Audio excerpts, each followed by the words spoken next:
Sports.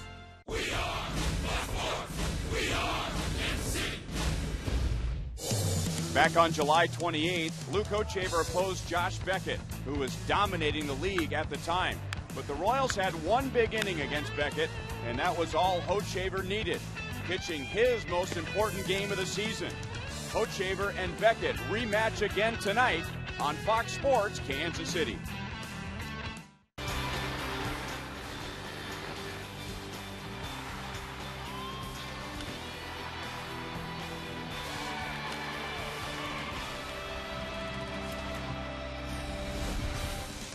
As it turns out, this will not be Jeff Francoeur's only season in Kansas City. The clubhouse leader and fan favorite signed a 2-year contract extension earlier today. Now the Royals get ready for the Boston Red Sox. Hi, everyone. Welcome back to the ballpark with Royals Hall of Famer Frank White. I'm Ryan Lefevre. And if you think about it, all of the moves that Dayton Moore has made and the players that he's brought to Kansas City, Frank, is his best move so far, bringing Jeff Francoeur to the Royals? I think it is. You go back to the other guys that the Royals brought in. They brought him in to try to provide leadership to a young and upcoming ball club, and it hasn't worked. Jeff Francoeur, having some demons of his own to fight coming into this season, figured his career out, and also has really included some leadership, and he's really got these young guys going in the right direction. Yeah, and what a leader does is take pressure off of other players, and one player that has really thrived against some of the best teams in the American League is Billy Butler. Billy Butler can flat out hit, and then you go back to the Boston series, this is when he really started to stretch out. That's when the home runs started to come, and he had 3 home runs there in 4 games. And if you want to get a little bit younger in that series in Boston, Eric Hosmer had a complete series. Well, he did offensively, defensively. He did a great job just picking these throws out of the dirt, and that's when we got a real, true appreciation of how good a first baseman Eric Hosmer is. And also had a big series at the plate with 8 hits in a 4-game series, which the Royals split with the Red Sox. All right, the Yankees are gone, but now here's another tough group of hitters coming in with the Boston Red Sox. And that's a strong middle of the order that is led by Jacoby Ellsbury in the number 1 spot. You got a smooth swinging Adrian Gonzalez in the 3rd spot, and Dustin Pedroia, little big man for the Boston Red Sox, also having another great year. And the Royals got a taste of Adrian Gonzalez in the 4-game series in Boston, as he had 9 hits in the 4-game series. We'll take a look at the rest of the Red Sox lineup against Luke Hochevar when we come back.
lottery.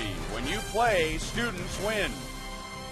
Well, Frank, if the Yankees have the best offense in the American League, the Red Sox are a very close second. They're going to be right there, and Jacoby Ellsbury is going to lead things off for the Red Sox in tonight's game with Gonzalo Pedroia in the middle, and Ryan Lavarnway is having his debut tonight, 30 home runs between AA and AAA. And with the Red Sox at the plate, the Royals will be on defense, presented by Ram Trucks, lined up this way. They're got a normal, regular, good outfield that's going to go out there tonight, and Johnny Giappatella will be at second base. Made a great diving play last night. He continued to make plays like that. He'll get more playing time late in games. In addition to beating the Red Sox, Luke Hochevar has been very good against the toughest division in the league. He is 4-1 against the American League East. It's the Royals and the Red Sox, and the first pitch is next.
Beautiful Kauffman Stadium in high definition, brought to you by Time Warner Cable. Get no fee HD with digital TV from Time Warner Cable. A controversial play in last night's game. Let's go out to the scene of the crime, and here's Joel. All right, Ryan, have a lot of information on this, the instant replay that was not overturned, and we're looking right now at the umpires meeting tonight. That's Doug Sisson. He goes out there to hand out the lineup cards at the start of every series. And he says when he goes out there, he listens for one thing, that the umpires cover the one tricky ground rule here about home run balls. And if he doesn't hear that, he makes sure to bring it up. At the start of the Yankees series, he said it was covered. He doesn't remember whether it was him or the umpires, but it was covered. That rule is this. A home run has to go over this pad. Remember we learned this earlier this year with Billy Butler when he did go over there. Last night, it didn't clear over this, but the two things, got to clear over this, and Doug listens to make sure that this metal railing back here, the silver and blue, is known that that's a home run. So that was all covered. They watched the replay last night and still ruled it a home run, even though it never came over. We've come to find out, as you see on the replay there, that the umpiring crew did not know the ground rules. That right there would have been reason to protest the game because they didn't get the rule right. Talking to some of the Royals, they were actually holding their breath, just hoping for the next pitch last night to come. Once that happened, there couldn't be a protest. The Royals actually believed that we would have had a protested game, and this thing would have been replayed in the third inning down the road. Pine Tar Game 2. It did not happen, but it probably should have, guys. All right, thanks, Joel. Hey, and it was a one-run game, and that was a solo home run. And when you look at the standings in the East right now, the Yankees have a half-game lead over the Red Sox. So we'll see if it has an impact as Jacoby Ellsbury gets it off of Luke Hochevar's or Eric Hosmer's glove, and then Ellsbury runs into Hochevar, but no obstruction is called, and Terry Francona came out of the dugout in front of the third base dugout thinking there should have been some infraction. Well, he just got to determine whether or not he had an opportunity to go to second base, and right off the top of Hosmer's glove, out in the short right field. So it's all at the discretion of the first base umpire. Man, I would argue that with his speed, and that ball was rolling into shallow right field. Yeah, Francoeur has a great arm, but Ellsbury appeared to be on his way to second base, so a break for the Royals, even though the ball glances off of Hosmer's glove. And now Luke Hochevar has to be mindful of 32 stolen bases at first base. Jed Lowry at the plate for Boston, and the Red Sox place Kevin Youkilis on the disabled list with a sore back, so a chance for Lowry at third, and he takes a strike from Hochevar.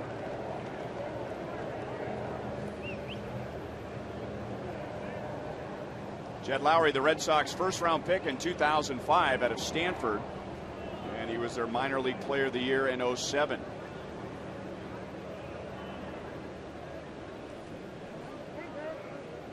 Timeout called right before Hochevar pitched. So we're not off to a very graceful beginning. Well, I'm like you. Once the ball went off Hosmer's glove, I think I would have argued that one too, if for nothing else, just to let Tim Welken know that I was paying attention. Well, Ron Johnson, the first base umpire, didn't debate the call very long with Welke as Ellsbury runs, and it's lifted to left center field. Melke is there for the catch, one away.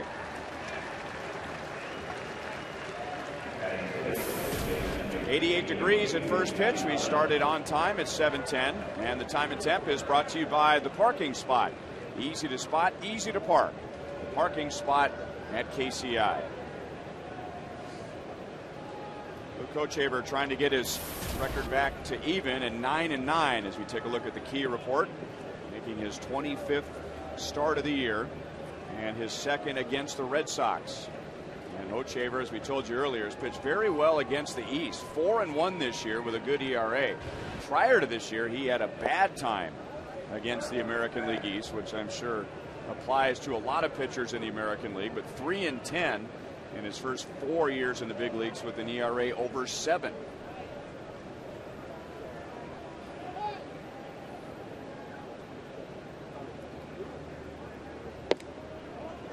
Bit outside to Adrian Gonzalez. Well, you can pretty much argue that maybe Luke Hochevar is starting to turn the corner a little bit. Go back to the game in Boston. That was when he decided that he wanted to pitch more aggressively, inside, outside, and pitched a great game. And so really, though, just putting those games together, getting that consistency as a starter, that's what the Royals are waiting on right now. I said earlier it was his most important start of the year. It wasn't his most impressive line, but if you consider the need, the Royals needed to split a 4-game series. His opponent, the Red Sox and Josh Beckett, and doing it on the road at Fenway Park and performing the way he did. You add all that up together, and that's a pretty important start for him and the Royals. And that's one to just continue to build on.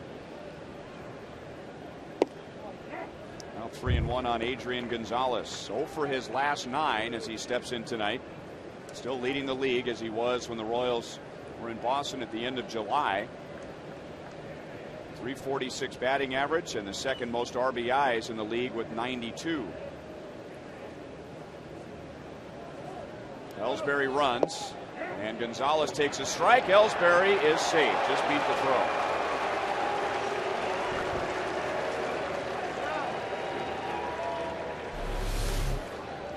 As we take a look at Ellsbury to get this good jump off Holshaver, you watch this throw from Salvador Perez, and just can't keep an eye on where Escobar is when he receives his throw. That's one of those plays there, right, Ryan? If you got a good guy that'll slide in, you let the ball travel as far as it'll travel, and you tag straight down. And that's what a good catcher who's got a true throw that doesn't tail into the runner. You just put the base between your feet and let the ball go all the way. See how far his foot is up in front of the bag and see where he catches the ball at. So if he's back to the bag and let the ball travel, then he can tag straight down, and it's an easier play for Salvador Perez to throw the runner out. It's all about knowing your catcher. When Darrell Porter was a catcher, then I had no problem just getting to the bag, putting the base between my feet, and waiting on the throw. Where when John Wathan caught, his ball tailed a little bit, so you got to get inside quicker, and so you can get down the line and make the tag. So it's all about knowing the arm strength of your catcher and how much his ball moves. Holshaver makes a good pitch on 3-2, and Gonzalez grounds out weakly to Hosmer, and Ellsbury moves up to third base.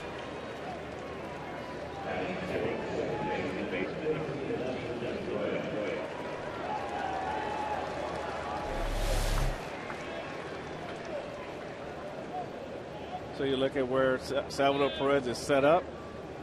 Good changeup right on the end of the bat. And that's what you want left-handed hitters to do. When that changeup starts to go down, you want them to get out there and roll over, and you get that little easy ground ball to first base. Inside to Dustin Pedroia, who bats fourth. In addition to Kevin Youkilis being on the disabled list, David Ortiz is not available.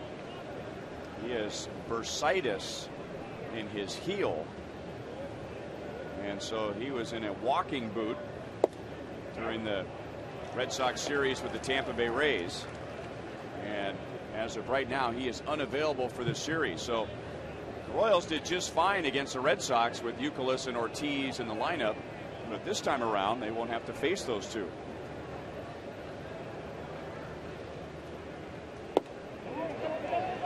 Did he swing? No.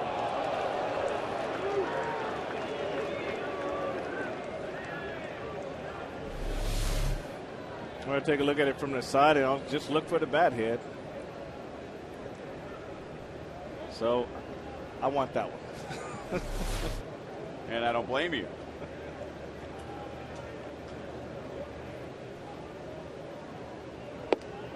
Good movement.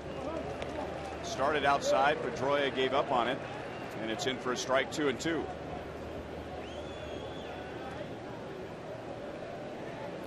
Pedroia had a huge series against the Royals last month. He was 9 out of 18 with 2 home runs, 6 runs scored, 4 RBIs. Still 2-2. And in the final game of the series, Pedroia, and hitting a home run, extended his hitting streak to 25 games. And then the very next day, the Red Sox went to Chicago, and Pedroia's hitting streak came to an end against Gavin Floyd.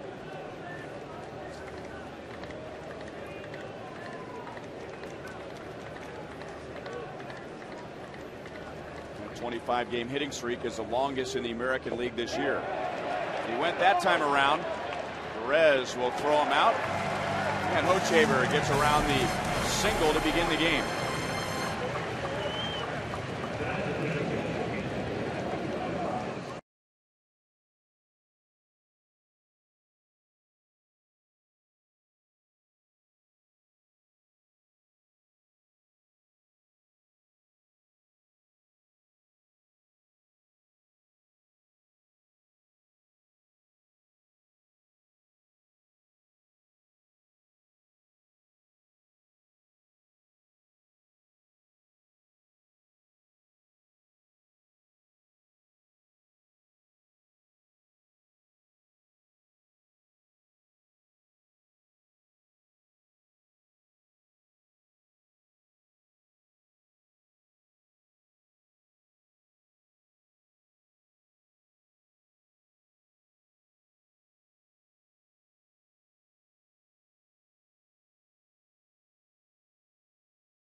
single and a stolen base, but no runs in the top of the first inning. And here's the Royals lineup tonight against Josh Beckett. Alex Gordon had a big 3-run homer last night to lead it off for the Royals. Butler had a controversial home run, and Jeff Francoeur will be a Royal for 2 more years. And the key report on Josh Beckett. Second time the Royals have faced him. 9 wins, 5 losses with the league's 3rd best ERA, 2.40. And the 2nd best opponent's batting average. The league is hitting below 200 against Josh Beckett, who's coming off a loss. The Seattle Mariners, who don't hit much, they beat him on Saturday. Beckett gave up 5 runs in 5 innings. All of those runs in 1 inning, and connect that to when the Royals beat him on July 28th. He gave up 4 runs in 7 innings, and all 4 of those runs came in 1 inning. So the moral of the story is even the best pitchers like Josh Beckett will give you a window. It's just a matter of how much you can get through that window. That's what it boils down to.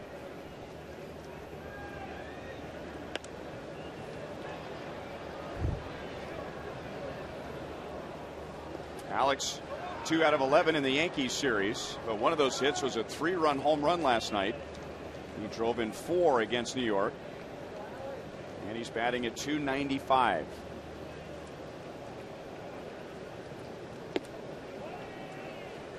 One ball and 1 strike.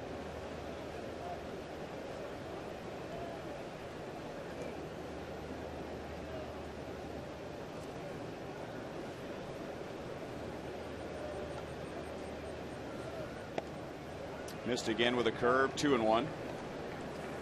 That was Beckett's first ever loss to the Royals. And he's going up against Luke Hochevar on the 28th of July. He is 4-0 here at Kauffman Stadium.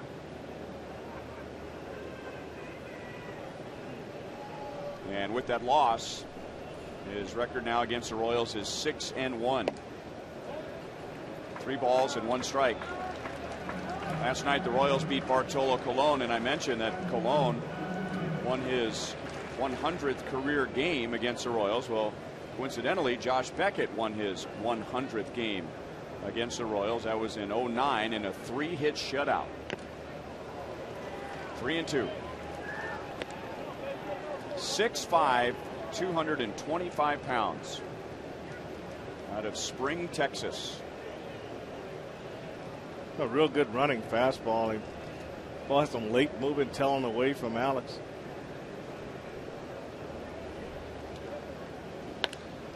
Lined up the right field line and fair. Alex begins the first inning with his 37th double of the year.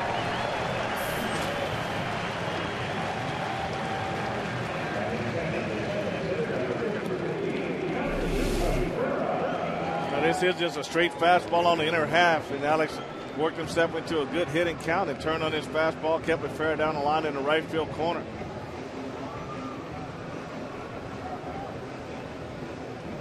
You can see right there he had ideas about going to third, but watched the play all the way and decided to stay at second base.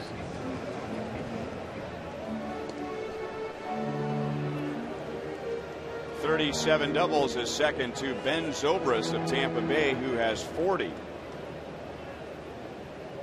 And that brings up Melky Cabrera with a 10-game hitting streak.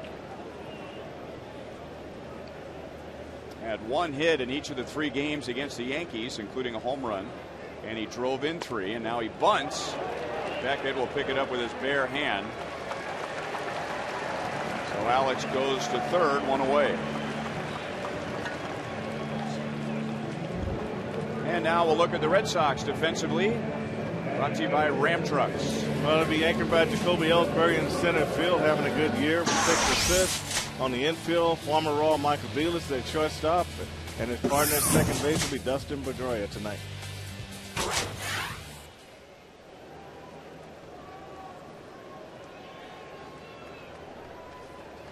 Josh Beckett is without a win in his last 4 starts.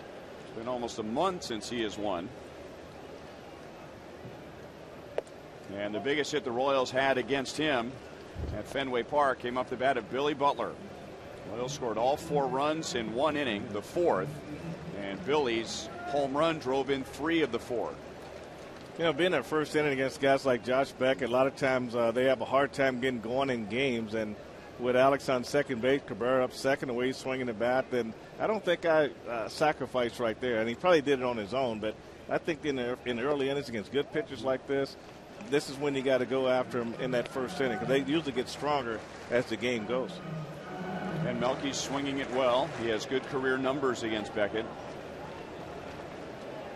Oftentimes, however, he will do that in the first inning.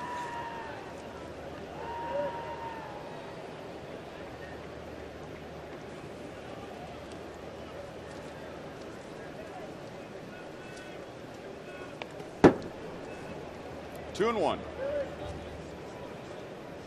It was a rare hit for Billy Butler against Josh Beckett. Only 3 hits in 16 career at-bats, including that 3-run home run. But Billy is not alone. As we showed you, Beckett holding the American lead to a 198 average. Yeah, with Cabrera hitting 308 against Beckett, and he bunts, and Billy's hitting 188. Not mean that he can't get the run in, but if you swing the bat well against a guy, you want to try to get a base hit. Great curveball. 2-2. Here is that home run on July 28th. And that's when Billy was really swinging the bat well in Boston. I mean, this is when he really, in his estimation, started to drive the ball and looked like he had that intent to drive the ball in that series in Boston. Is where it started. And he had a heck of a series. 19 at-bats, 9 hits, 3 home runs, 8 RBIs. And hits it hard to center field again. Ellsbury will make the play, but the Royals will take a 1-0 lead.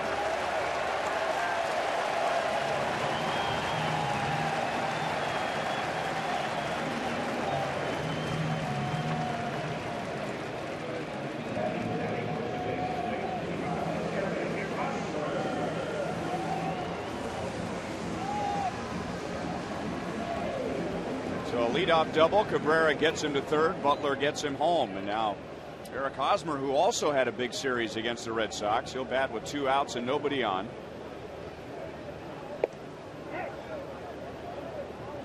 Hosmer in the Yankee series is 2 out of 12 with a couple of RBIs. But against the Red Sox, he was 8 out of 19 with 5 RBIs. 0-2.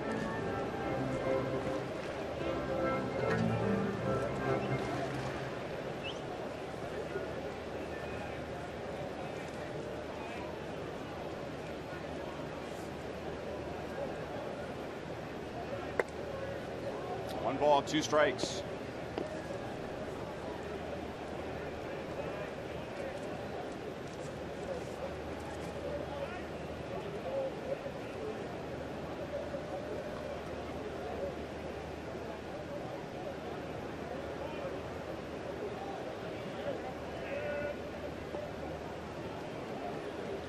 One thing is for certain, when Josh Beckett is on the mound, he is in control of the pace of the game.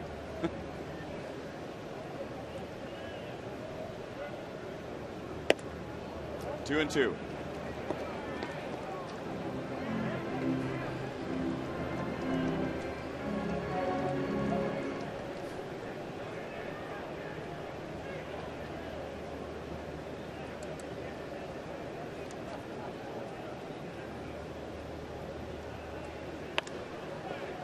Pedroia to the grass. Hosmer is out. The Royals get a run against Beckett in the first.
LTE, the nation's fastest mobile broadband network.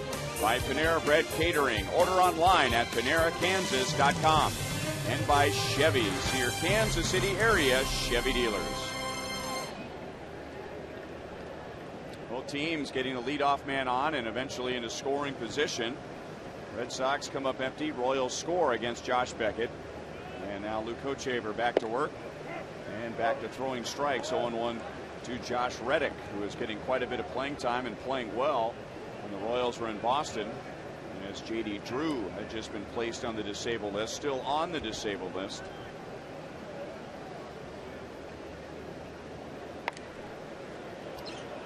Red Sox are really banged up. Drew's on the DL. We told you earlier that Kevin Youkilis was placed on the DL today.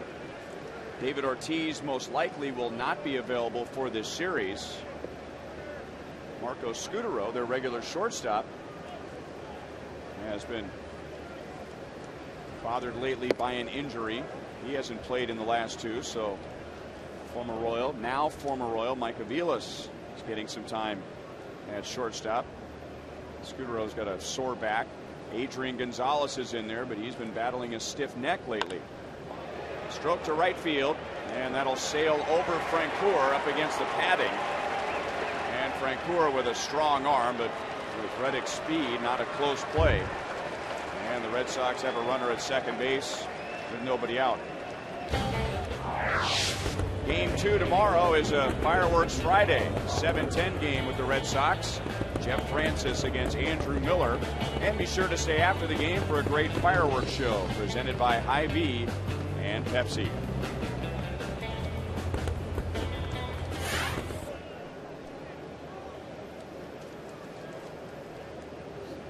And now Carl Crawford, who was just 1 out of 12 against the Royals last month. Batting just .249. Hochevar throws a strike. Luke lost on Saturday at Chicago, and the leadoff man was on in 6 of 7 innings. But really, he pitched well with men on base. 2 of those 5 runs scored after he was out.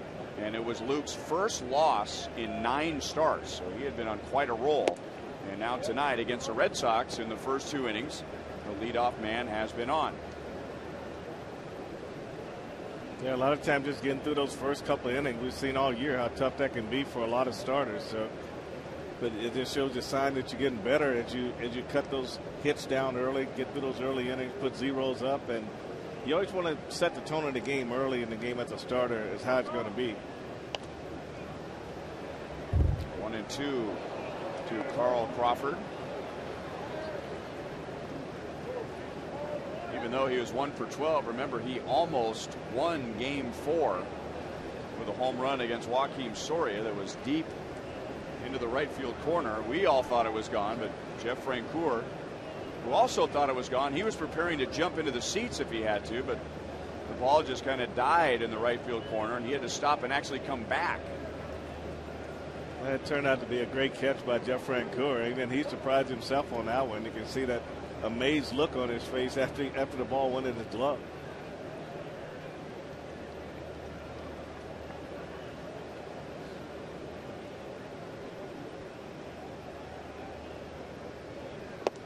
And Crawford strikes out. Big pitch for Hochevar, going down and in on the struggling left-hand hitter. And 1 away. Tonight's Sprint You Call It question: who will win the American League East? Text 432-432. Enter keyword Royals. A, Yankees. B, Red Sox. Frank? I don't have time to think about it. Well, I tell you what, the Boston they've had a lot of luck against the Yankees to this point. It depends on how the injuries go with the Red Sox, with Youkilis and Ortiz. That's going to be really huge. Both teams has enough pitching to get it done. Boston having probably the most experience in their pitching, but from what I've seen, the Yankees are swinging the bat very well right now, and they got a lot of confidence going, and so I'm going to go with the Yankees. We'll continue our discussion in a moment. This is Ryan Lavarnway with his first major league at bat. So he was called up when Kevin Youkilis went on the disabled list. 30 home runs, 85 RBIs in the minor leagues. He is from Southern California and went to Yale, where he was drafted in the 6th round by the Red Sox in 2008. And last year, he was the Red Sox minor league player of the year. So he had a very good year last year to accomplish that. He's done the same again this year. He shared the award with Anthony Rizzo. And that name may not ring a bell, but he was the big prospect that went from Boston to San Diego during this past offseason in the Adrian Gonzalez trade. A combination of that combined run scored of 71 runs and 51 walks, so he will take a walk in 110 games. Shaver with that extreme slide step. Still 1 ball and 2 strikes. All right, Frank takes the Yankees. Joel, how about you?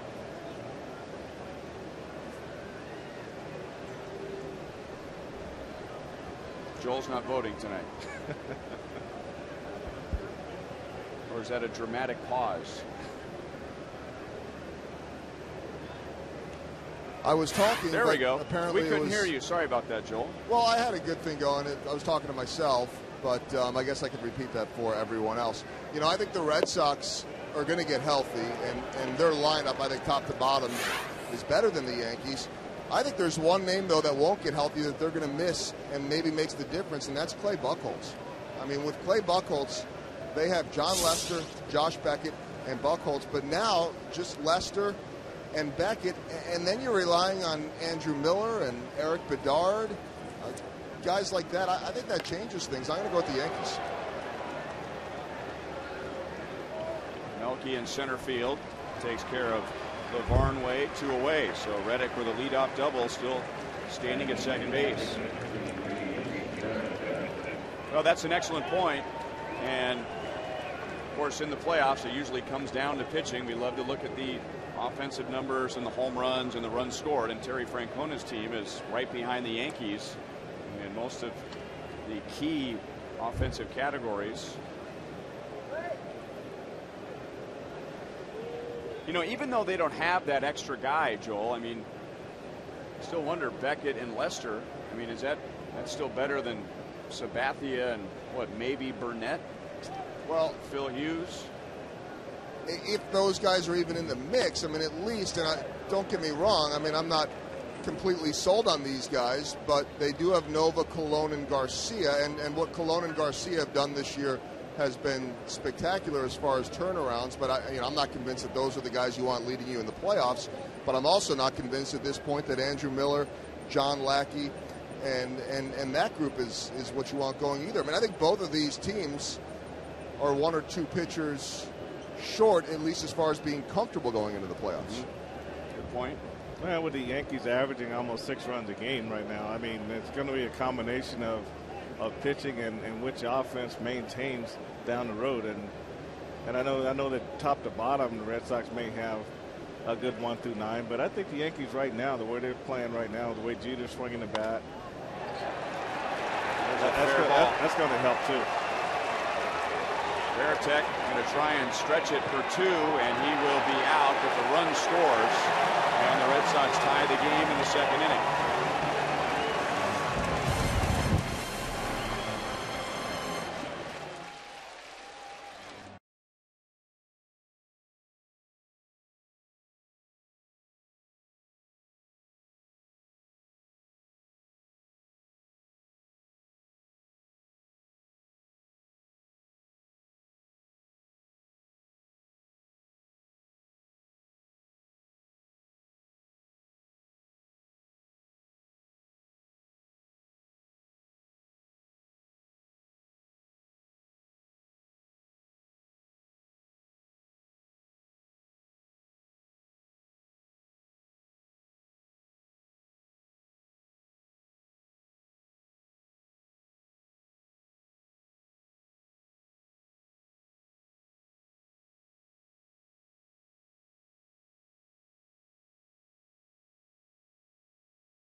Look for the Miller Lite Taste Greatness moment later in tonight's game.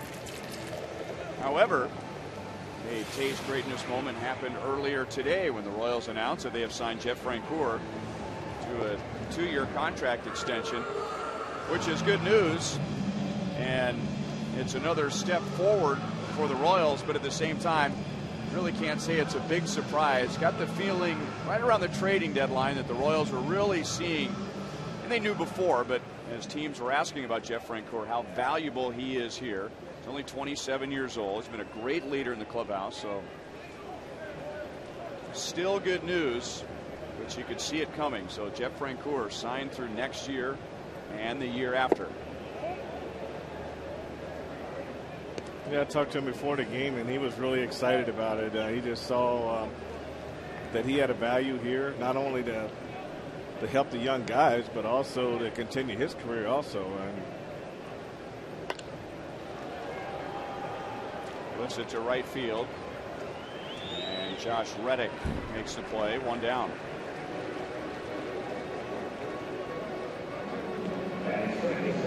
Great turnaround season for him. 249 last year. That was with the Mets and the Rangers. He did get a chance to play in the World Series with Texas, but he already has more home runs. He has more RBIs. Slugging percentage way up. Career high stolen bases, which by the way is 11 more than he's ever had.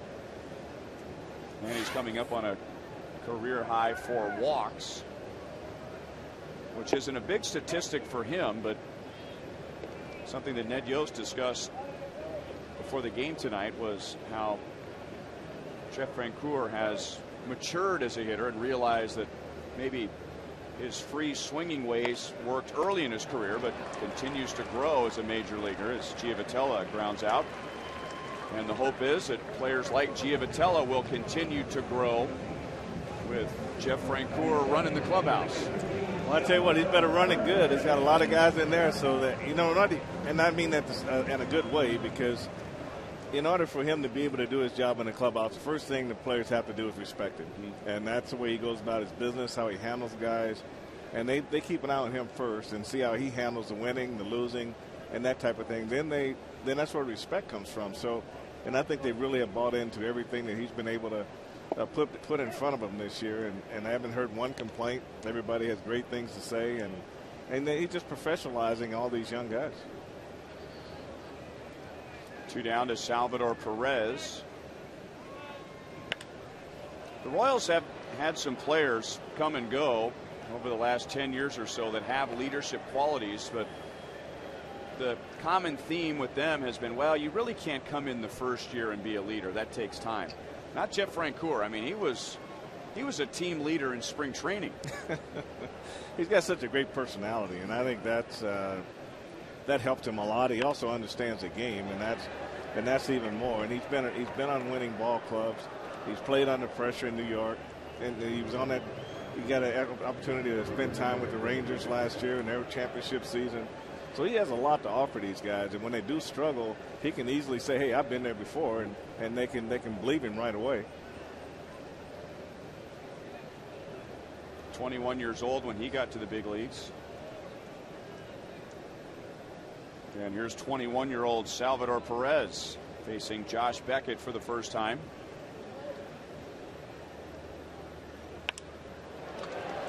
And with his good 2-strike approach, hits it hard, but run down by Reddick in right field.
Baseball is brought to you by Kia Motors. To learn more, visit kia.com. Tied at 1, we go to the third inning, and we go to Joel. Oh, we see a familiar face coming to the plate. Mike Avila steps in, and he was getting grief from players on both teams today. His teammate now, Adrian Gonzalez, in the clubhouse, giving him a hard time, saying, are they going to cheer you? Are they going to boo you? Is it going to matter?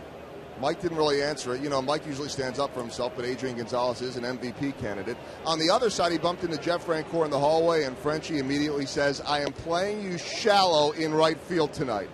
And Mike Avila said, good, I'm hitting it over your head for a triple, and you're not going to throw me out with one of those 95-mile-an-hour fastballs. We'll see what happens, guys. So he is playing him shallow, no doubt about that. Well, Mike's strength is that fastball up out over the plate, and that's the pitch he drives into right center field. And grounds it into center field, and for the third time in 3 innings, the Red Sox have the leadoff man on.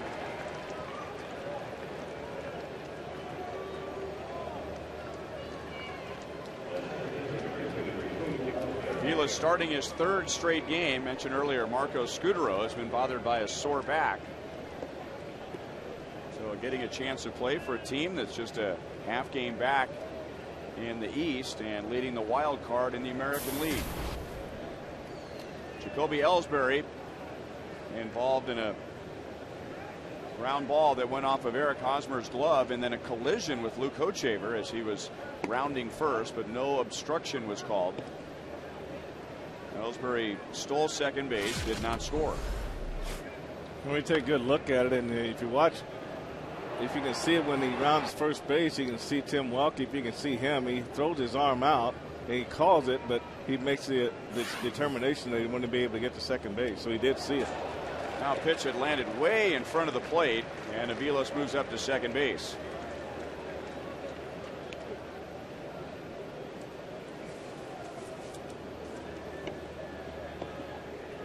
If obstruction occurs while a play is being made on the runner, then they stop the play. It's a dead ball. But a play was not being made on Ellsbury, so Tim Welke mentioning the fact that there was a collision, and then, as you pointed out, Frank, you let the play finish, and then the umpire decides after the fact if the collision affected whether the runner was able to advance or not. And in this case, Tim Welke said no, and the Red Sox first base coach Ron Johnson had a few words for Welke, not heated. Terry Francona, the manager, was out in front of the third base dugout thinking about coming out and probably reacting more to Ron Johnson. If Ron Johnson was vehement that a call may have been missed, he might have joined the argument, but Ron Johnson just had a few words, got some clarification, and Terry Francona never came out to argue.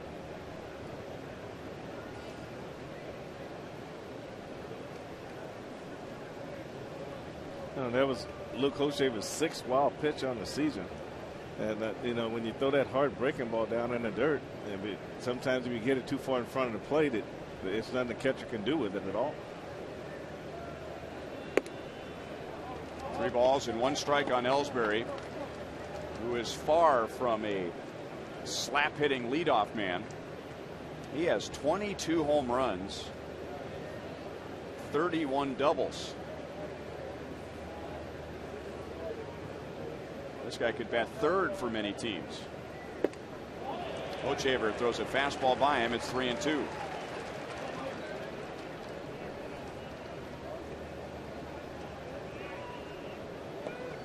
So we talked about it last inning.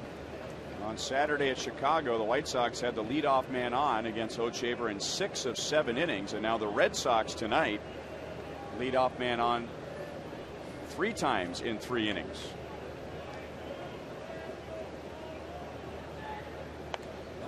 Pretty good pitch, and Ellsbury lucky to get his bat on it. Still 3-2. You know, Ellsbury missed a lot of time last year when he was injured here in a game in Kansas City, but you look at his total number of home runs and the home runs that he has right now, the 22 home runs, that surpasses his whole total for the first 4 years, and that's a good sign that a player is getting better. Remember, fans, you can follow every Royals game through Game Connect at FoxSportsKansasCity.com. As you watch the game on TV, you can join the conversation about the game on Twitter. You can track trends and stats at Game Connect, and you'll find it at FoxSportsKansasCity.com.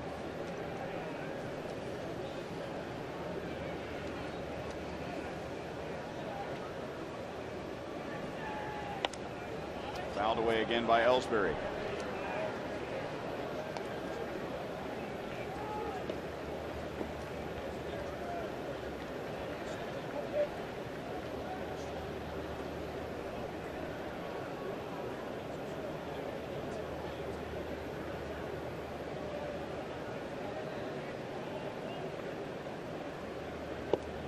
And now he will walk.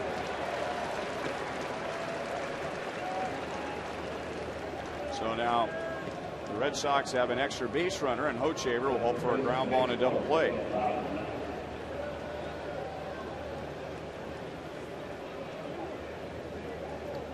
Luke was able to get Jed Lowry on a fly ball to center in the first inning.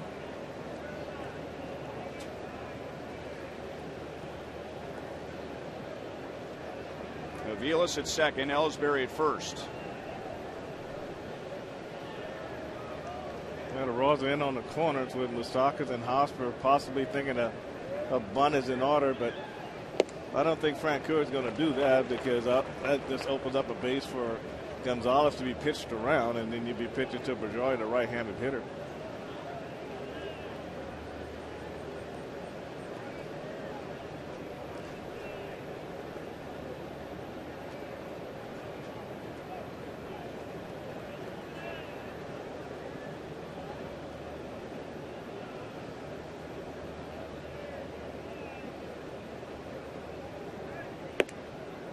Thought about it.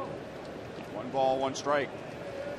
Lowry really had a lost year last year. He was down with mononucleosis, which hit this season Tigers third baseman Brandon Inge.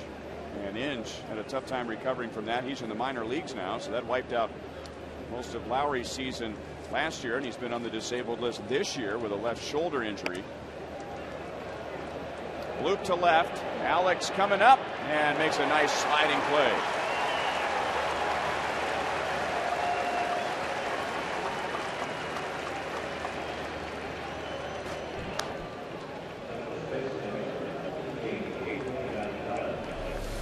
Hey, watch the end of this play right here. Alex has this ball measured, and he goes into a slide, and he's up on his feet. He come a long way, calls off Escobar, makes the play, and he's up, ready to go. I'm going to attribute that to those infield skills that he learned right there.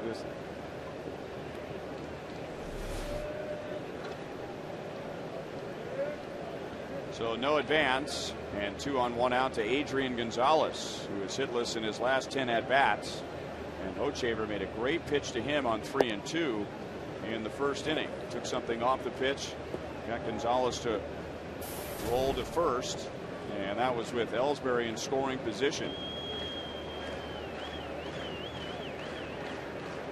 Adrian Gonzalez leads the league in grounding into double plays. He's done it 25 times. 1 ball, 1 strike.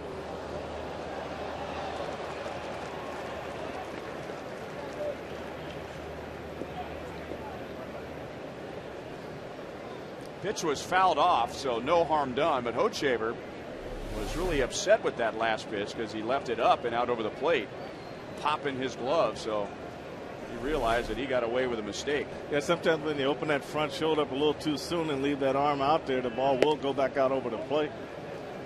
That's kind of term they refer to as spinning off or opening up too soon, and you let's leave that arm out there, and it doesn't have a chance to catch up and go where you want it to go.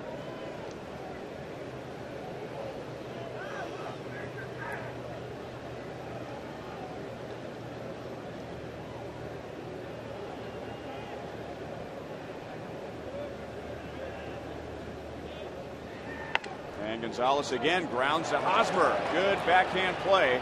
Thought about going down to second. He's lucky that Gonzalez doesn't run well. Still had time to get to the bag, so the runners move up. And there are 2 outs.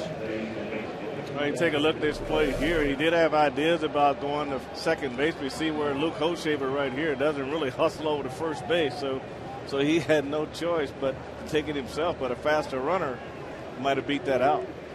Yeah, that would have required quite a stretch by Hochshaver. Oh, for sure. To get to the bag. Yeah, for sure.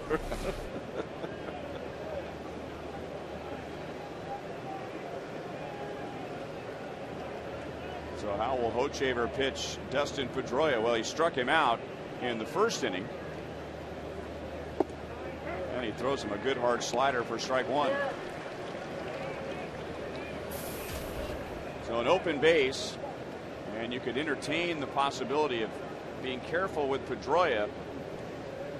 Waiting on deck is Josh Reddick, who is not as accomplished as Pedroia, but Reddick doubled against Hochshaver in the second inning.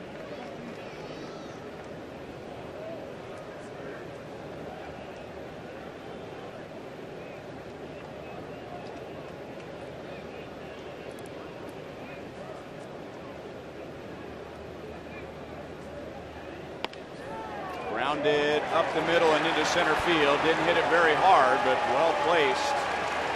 And Pedroia comes through. Boston leads 3-1.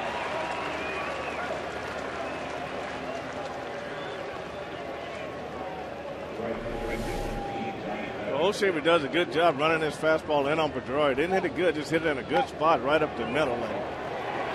But left it up in the zone, and when you pitch up, hitters have a chance to do what they want to do with the baseball, and he left that pitch up, and Ellsbury and Aviles were able to score on that base hit to center field. And now Reddick, who doubled into the right field corner leading off last inning and came around to score.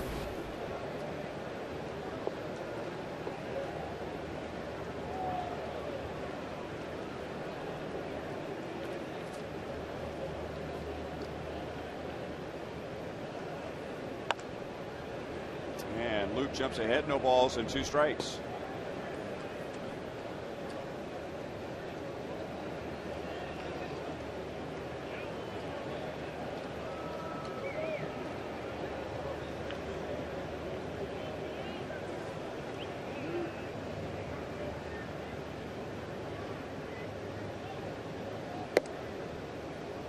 One and 2. You know, this notion of a quick pitch and using the speed of the delivery as much as the speed of the pitch to disrupt the hitter's timing. It all started with Hochshaver. We saw Bruce Chen try it a couple of starts ago and was called for the quick pitch, but Hochshaver's the one that's brought it back into the mix for the Royals, and at times has done so very effectively.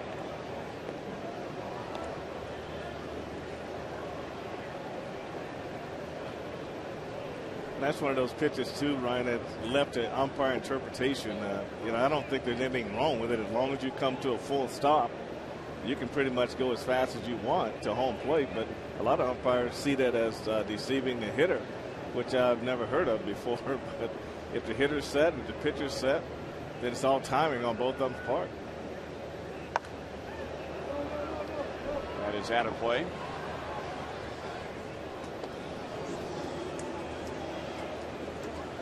Well, the thinking makes sense. And when Luke started doing that, and this was going back to interleague play, he's been doing this for a while, that something he had practiced in the bullpen, and thinking that changing of the speeds of the pitches isn't the only way to disrupt the hitter's timing. And there he goes again, trying to zip one in there before Reddick was ready. 2 balls and 2 strikes. I mean, but isn't that the same principle as the slide step? You know, it's not your normal delivery. It's a slide step. Some guys are quicker with it than others, and I don't see why that shouldn't work. Well, not knowing what to call it, when I was discussing it with Luke, I said, "Is extreme slide step, is that accurate?" And he said, "Sure." What else do you call it? Because he's got his regular motion from the stretch position, then the slide step, and then there's something that's just beyond the slide step that he's not trying to hurt the runner's timing. He's trying to hurt the batter's timing. Pedroia takes off, and Escobar tried to apply a quick tag as the ball sliced on him, and second base umpire Andy Fletcher says that Pedroia got under the tag. So we take a look at it here. The ball runs down the line.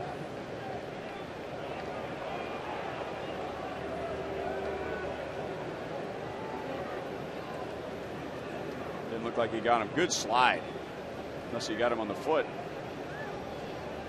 Yeah, Pedroia does a good job watching Escobar go to the inside. He goes head first to the outside and grabs it with his hand. Ochever strikes out his third, but Pedroia drives in two to put the Red Sox in front.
In the last 2 years, Dick has put together the largest teams for the Step Up for Down Syndrome walk that takes place at the Truman Sports Complex. In fact, his team are the largest in the country for a Down syndrome walk.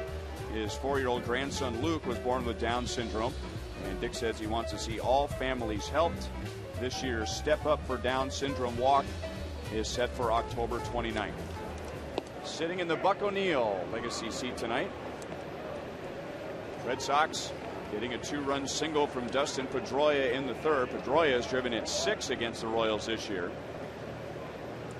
And now Mike Moustakas, fresh off a multi-hit game, down quickly 0-2 against Josh Beckett. And against Beckett last month in Boston, Moustakas reached twice, had a double and a walk.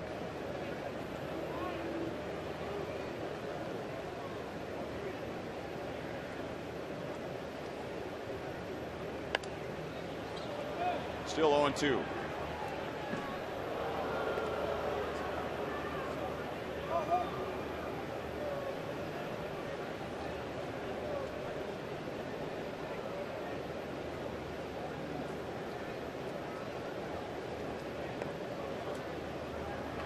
Beckett gave up his run in the first. Alex Gordon doubled. Melky Cabrera trying to bunt for a base hit was out, but he got Alex to third, and then Butler's sacrifice fly got him to the plate, and now Beckett is retired 6 in a row. And it's still no balls and 2 strikes. Moustakas, Escobar, and Gordon coming up in the bottom of the third.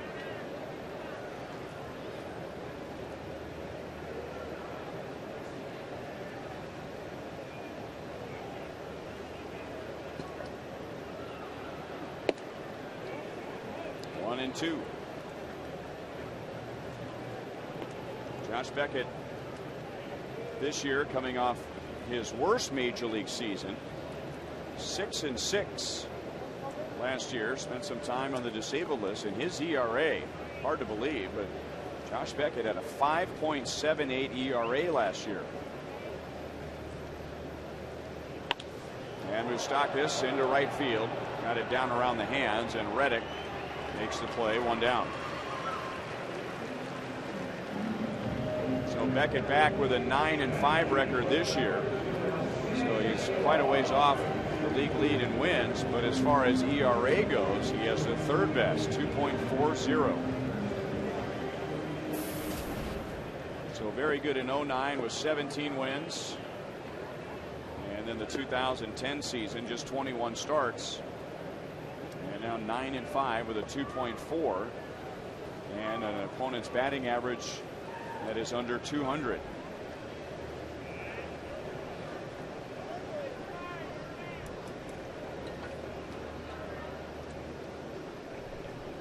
Escobar bunts. Good push bunt to the right side. And Gonzalez throws it away. He's lucky he didn't go throwing that into the Royals dugout. And who chases it down? Dustin Pedroia, the second baseman. Well, you see, he just continues to. After Gonzalez fields his ball and tries to get it to Beckett, you can see Pedroia comes right in here right after the toss, and he just continues after that throw. That's an excellent push bunt by Escobar. He's able to get Gonzalez to commit. And once you get the first base to commit on a bunt, it's just a foot race between you and the pitcher usually loses.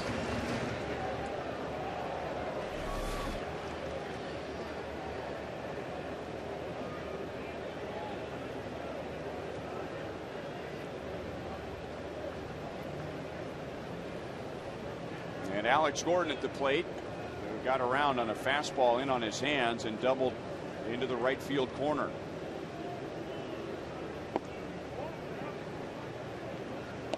Outside, ball 1. Tonight's league leaders brought to you by your Kansas City area Toyota dealers. Outfielder / DH ranks in the American League. And the Royals with the highest batting average, second best on base percentage, slugging percentage, RBIs, and the 5th most home runs. So they are not just doing it with the glove. 2-0. Alex, and throwing out Jason Varitek at second base in the second inning, adding to his Royals record with his 19th outfield assist.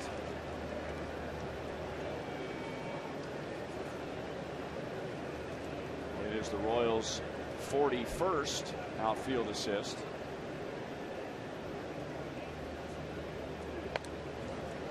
Two and one. You know, we have to remember this was Alex's first full year in the outfield, and Melky Cabrera and Jeff Francoeur were coming off bad years. So whoever saw this coming, I'd like to buy some lottery tickets with that guy. Well, I agree with that, and I think it all kind of goes together with defense and offense, and you get the confidence on your offense, and you just go after your defense and continues to play well. But you're right. I mean, you didn't know really what to expect out of the outfield coming out of spring training. You know, I would think, at least if who knows what the front office was thinking, but if we would have known in spring training that Francoeur and Cabrera would have the years that they were going to have, you'd think you'd have to trade these guys because that's so much more than most people thought they were going to give him. But in the end, they ended up being more valuable for the Royals than anywhere else. And that's true. And from Dayton Moore's standpoint and his staff standpoint, they have to look at Jeff Francoeur and they have to make this decision. Is this just a 1 year that he put together, or do we foresee him, or can we project him doing this for another 2 or 3 years down the road? And that's kind of where the big decision comes in. And they have to believe that they can get something else out of him other than just leadership in the clubhouse. He's also got to play well on the field.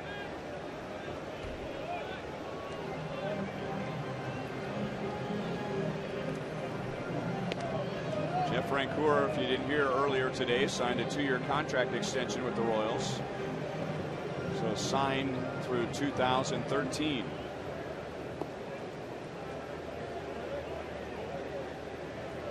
And then earlier this week, there was some talk about Alex Gordon and the Royals getting together this offseason and trying to put together a long-term contract. Still 2-2.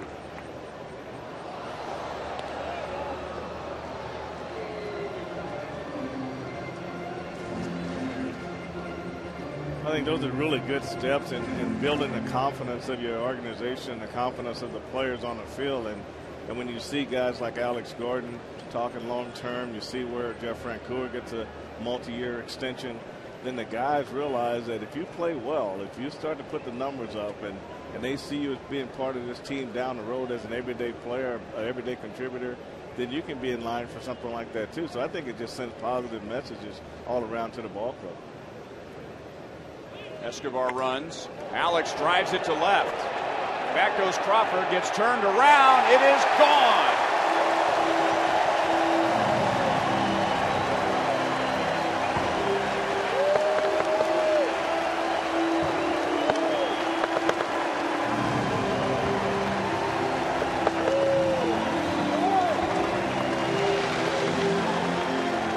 Second big home run for Alex Gordon in the last 2 nights. Last night it put the Royals in front. Tonight it ties the game at 3. One of the big changes in Alex's game this year, when you get those fastballs that are going away from him. Last year he would roll over on those and hit ground balls. This year he stays back, he tracks the ball, and he drives the ball the other way. And when the ball is up, it's just that much more effective.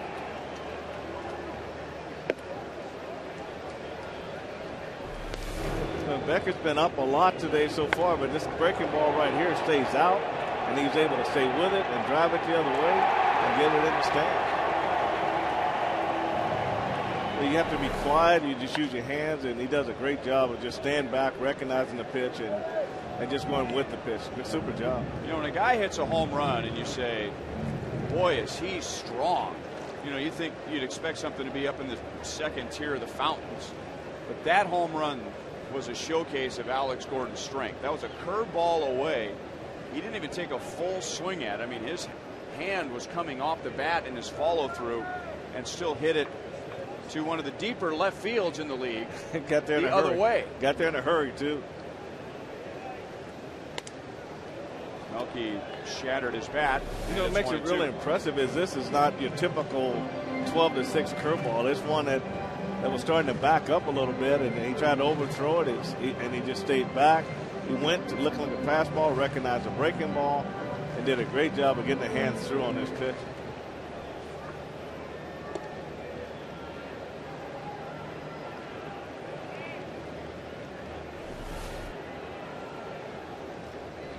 Melky with a new bat. Grounds it back to Beckett. Nice play. Shot puts it over to first. 2 down.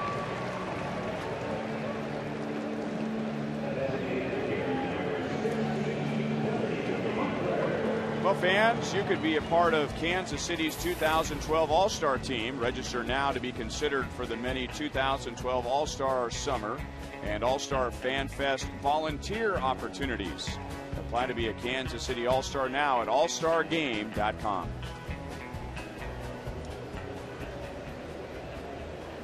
Billy Butler drove in the Royals' first run with a sac fly in the first inning. He has 9 RBIs against Boston this year.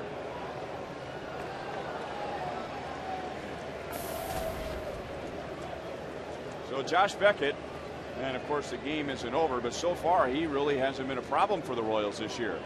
He was 6-0 against KC before this year, but now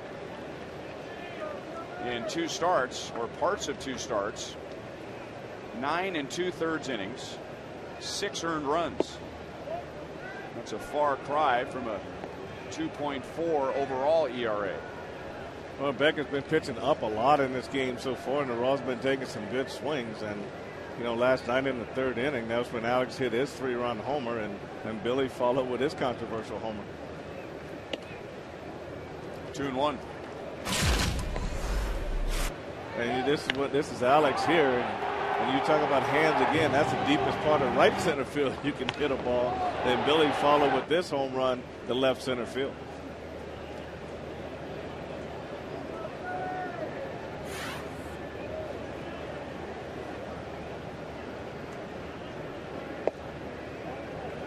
Just below the knees. 3-1 to Billy.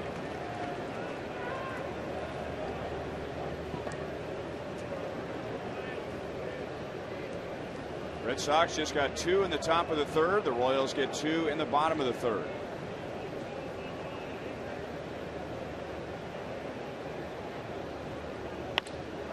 Drilled to center field, and Ellsbury has to play it on a bounce.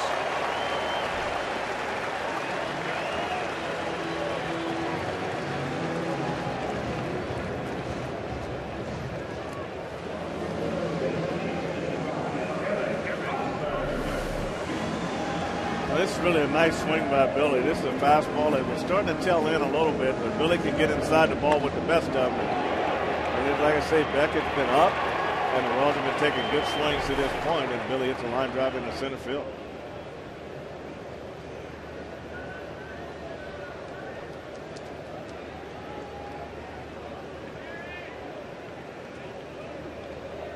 And that skips away from Veritek.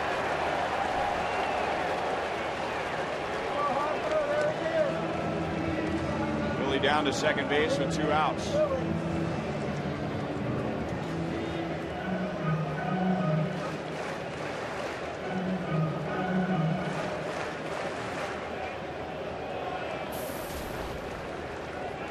Hosmer grounded out to Pedroia for the final out of the first.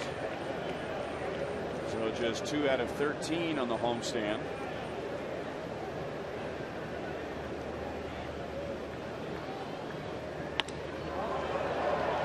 Down around the end of the bat, but with his strength, it still drives Ellsbury back. That's the inning. Alex Gord with a 2-run home run to tie the game at 3.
Gray mixed in with some pink. We're tied at 3 to the 4th inning in our wideband internet pitch speeds, brought to you by Time Warner Cable, up to 50 megabits per second of pure online power. Those starters have hit 95 on the radar gun in the first 3 innings. Carl Crawford, Ryan Lavarnway, and Jason Veritek in the 4th inning. Crawford struck out. Ochever making a very good pitch on him, a slider down and in with a runner in scoring position. No balls and 2 strikes. Now with the Royals coming back and tying this game up, this is where Bob McClure and Ned Yost would look at Ochever and say, okay, now let's take the game over. Let's get going the right way. Let's put some zeros on the board and give this offense a chance to do some work.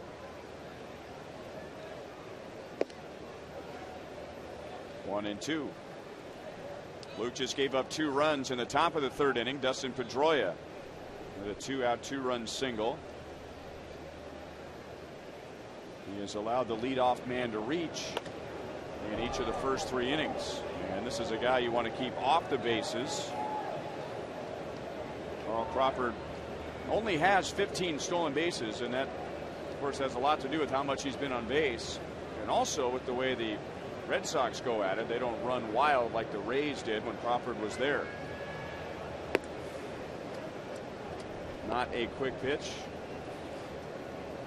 But you can see when he does that, you know, he's really got to make sure that his arm keeps up with him. You know, if your body goes too fast and doesn't give your arm a chance to catch up, then the ball's going to run up and away in the strike zone.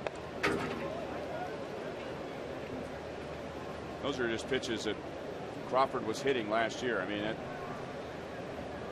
nothing fancy about that. That's a fastball right down the middle. Instead of driving it to the gap, fouls it back to the net. He goes down and gets a breaking ball and somehow golfs it into right field, and that's 4 straight innings that the Red Sox have had the leadoff man on. You go back to his last start, that's 10 out of the last 11 Sox, white or red, with the leadoff man on.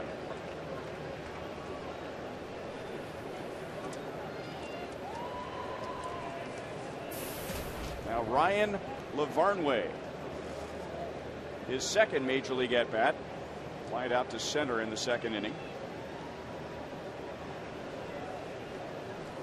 Well, Luke will have to vary things up to the plate. Crawford's got 15 stolen bases. He will run, so vary your looks, vary your moves, and give Salvador Perez a chance to throw him out.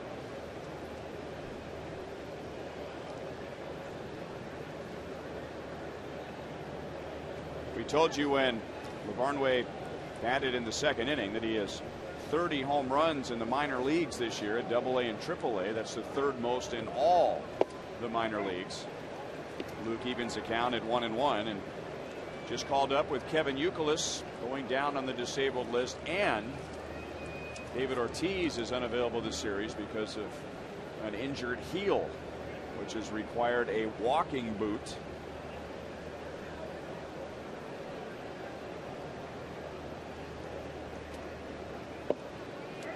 One ball and 2 strikes.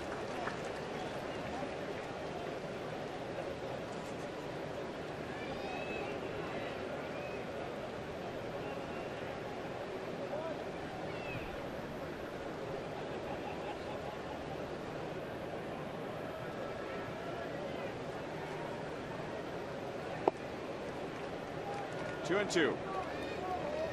We were talking about big catchers. He's big. Not a full-time catcher, but he's caught 58 games in the minor leagues this year at 6'4", 225. Crawford runs, and it's lifted in the air to right center. Crawford slid into second as he lost the ball. Melky makes the play, and Crawford able to get back to first, 1 down.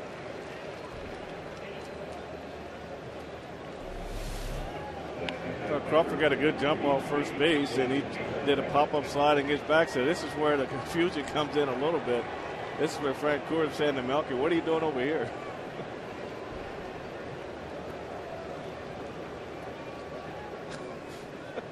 Almost as if he caught the ball and looked back and said, sorry.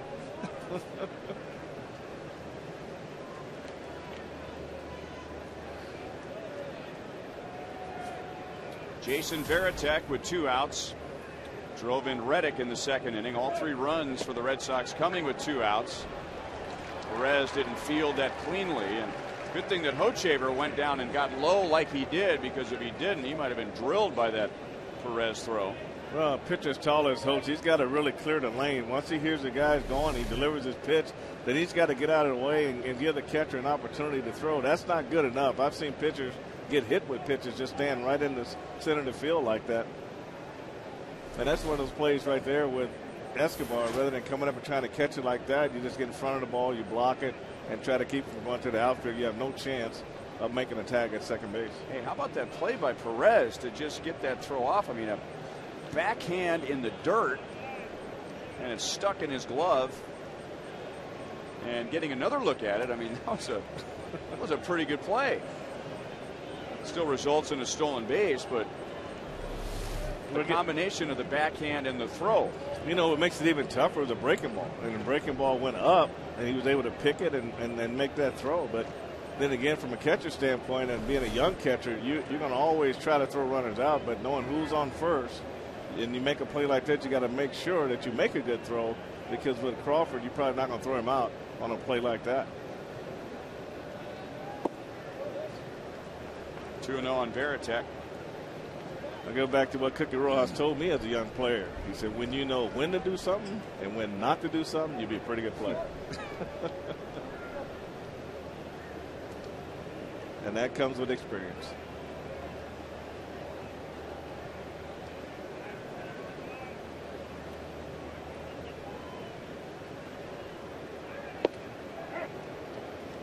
Two and one to Varitek. Red Sox captain, named captain in 2005, the year after the Red Sox ended an 86-year World Series championship drought. And then 3 years later, they won the World Series again.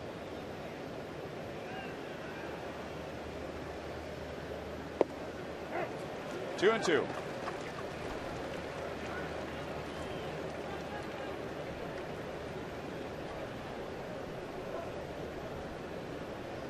Varitek has been behind the plate for 4 no-hitters.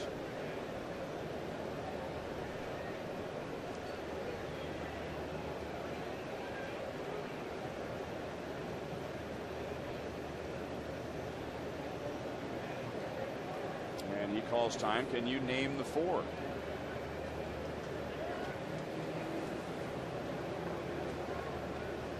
Roger Clemens would probably, but Roger, he was gone then. He was gone then. So be Lester against the Royals. That's one. That's one.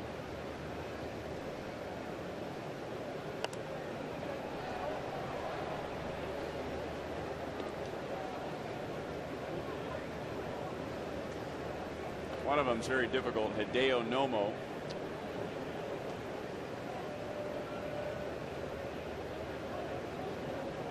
Derek Lowe.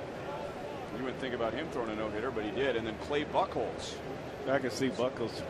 His career was just getting going. Crawford goes to third, and Perez didn't get him. Wow, strong throw, quick tag right on the bag, and Moustakas appears to be unsure that that was the right call. Red Sox are 4 out of 4 in stolen base attempts. Well, he had good position on the throw. We'll take a look this way, and really didn't get a good look with his leg there. There we go. Better look this way.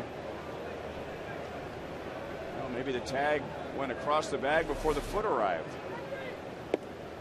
And Varitek ends up with a walk. That's why I've never really liked the swipe tag. I've always liked the tag down. So basically just get the ball tagged straight down. Anytime you have to swipe to a runner, you got a chance of missing your spot. So just get to the bag, let the ball travel, and tag straight down, and you got a better chance of getting a better call.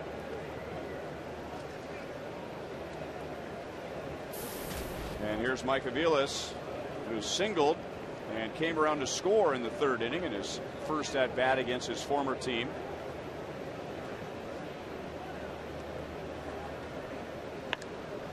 This one in the air, shallow center. Tagging at third, Crawford. Melky coming way up. Crawford's going to test him. Here comes the throw, a collision, and Perez hangs on. And in doing so, joins the club. He is fully initiated as a Royals catcher with that play.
he gets those that sleeves up on his shoulders so to free that arm up to throw, and he comes through the ball very well here, and he just lets this go, and this is one time you can airmail it.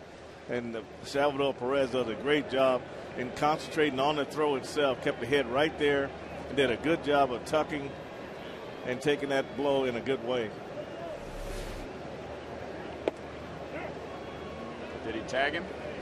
Crawford never touched the plate. Well, he's got the line block, has nowhere to go right here. So you don't actually see a glove tag, but at the same time, he's got it. And that's all the umpire wanted to see if the ball pops out. It didn't, so he got the call. So he can go back to Matt Trainer and Brian Pena and say, I see what you guys are talking about here.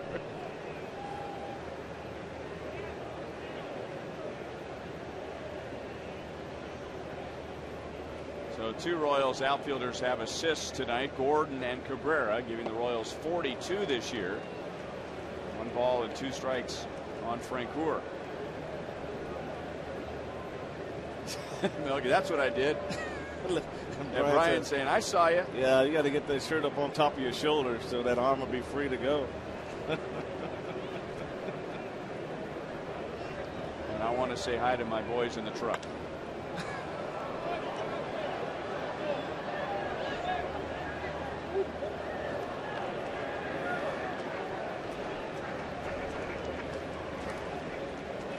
See, look at Escobar's making fun of him too about how he got his jersey on his shoulders. There are the totals. Alex leading the league, and that's a Royals record, 19 outfield assists. Interesting how Alex passed Jermaine Dye. No surprise that he had the team record for a while, but Martin, similar to Alex Gordon, got his record his first full year in the outfield. And really, who knows what would have happened if they just left him out there permanently and never moved him around, and he may have been a different type player also. This is not to take anything away from what Alex and Tien accomplished those years, but I would think part of it has to do with the league saying we're going to run on these guys. This position is new to them, so when in doubt, go for it. Nice play. Lowry throwing out Francoeur as the bat went farther than the ball. The bat went almost all the way to second base. Yeah, Josh Beckett, that's all he saw was bat, and he ducked to get out of the way of the bat, and you can see it go back through the middle, and that's all he ever saw was the bat. He never saw the ball, and Lowry comes in to make a nice one-handed grab to get Francoeur at first base.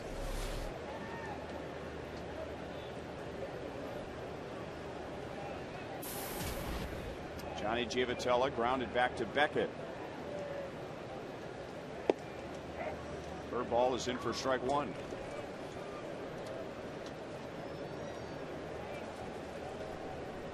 Giavotella with 3 hits in game 1 on Monday against the Yankees, and now hitless since, 0 for his last 7.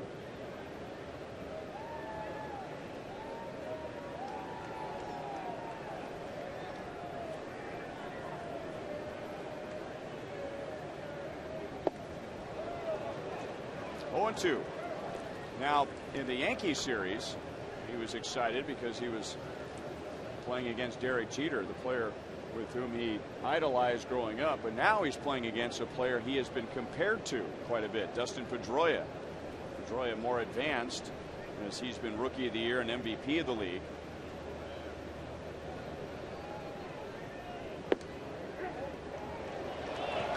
And down goes Giavotella with Josh Beckett's first strikeout of the night. Believe it or not, it doesn't come until the bottom of the 4th inning. Pepsi Max is giving fans the opportunity to build their own Field of Dreams team. You can win a chance to play ball with some of the game's greatest. Visit MLB.com/Pepsi Max for details. And remember, if you build it, they will come. Pepsi Max.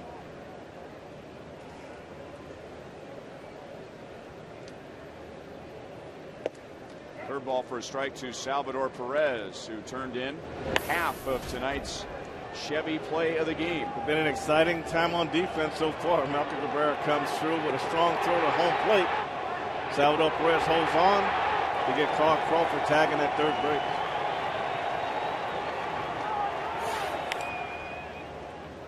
Back to Beckett. And it's an easy inning for him in the fourth. On to the fifth at Kauffman Stadium, tied at 3.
Number 1 with the Royals down by 2. Alex Gordon hit a 2-run home run to tie the game, and then Melky Cabrera and Salvador Perez helped preserve the tie with a double play to end the fourth. What an exciting game on defense so far. I mean, that play, obviously the most exciting play of the night, but, you know, Alex Gordon throwing Veritek out, trying to stretch a single into a double, so the outfield has come back to and make this game more exciting.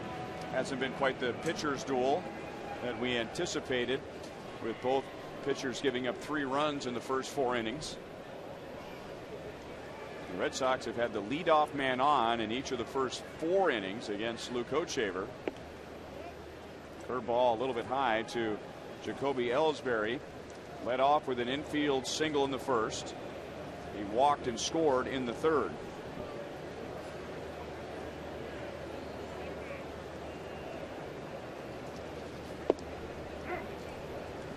One and one.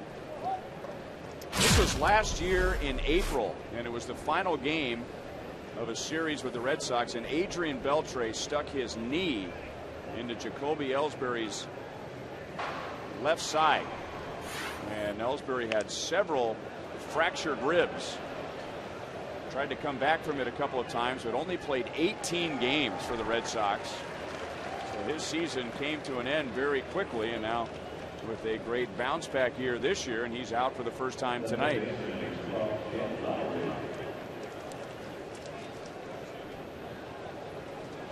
Well, with all those sore ribs like that, he was hurting a lot last year. You can't do much with ribs. You can't laugh, you can't cough, you can't sneeze.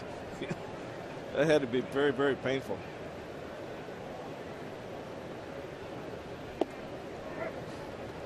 Oh, and 1 to Jed Lowry.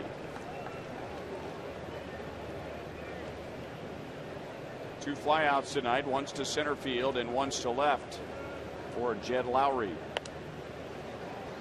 0 and 2.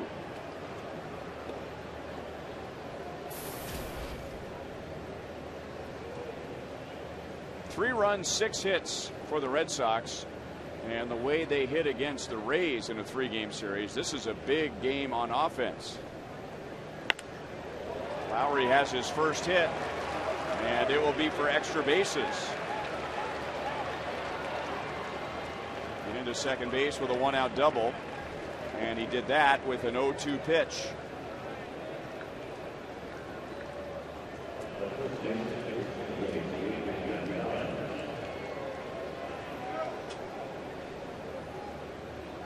Here's an update on our Sprint You Call It question for tonight. Who will win the East, the Yankees or the Red Sox? The Yankees with a half-game lead, and they lead at Minnesota in the 3rd inning. Wow, what a shift. It was the Yankees by about the same margin the last time we checked in. Not popular. Yeah. We'll ask this question from somewhere else. Do you think it'll be that team in New York or the Red Sox? Maybe that would work. Twice, Luke Hochevar has gotten Adrian Gonzalez on a ground ball to first. Trying to go the other way and fouls it away. Tampa Bay Rays pitching really gave the Red Sox a hard time. A 3-game series. Tampa Bay won 2 out of 3. The Red Sox scored 5 runs on 9 hits. Not in one game. In the whole series. 5 runs, 9 hits. And Terry Francona's team was held to 3 hits in 3 straight games. Well, Tampa Bay staff, they've got that ability. 1-2 on Gonzalez.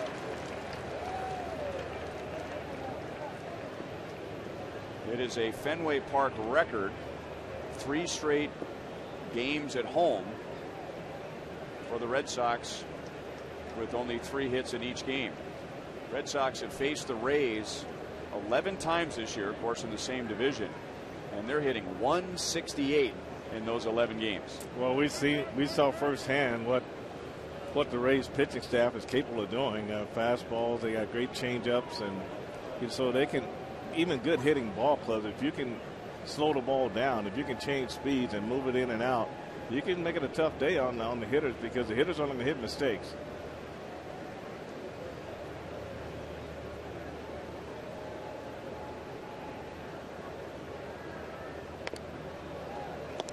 Still 1 ball, 2 strikes.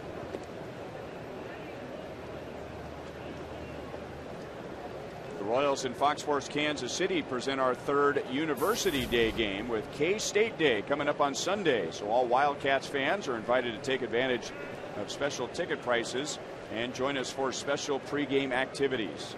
Go to Royals.com/K-State for more information.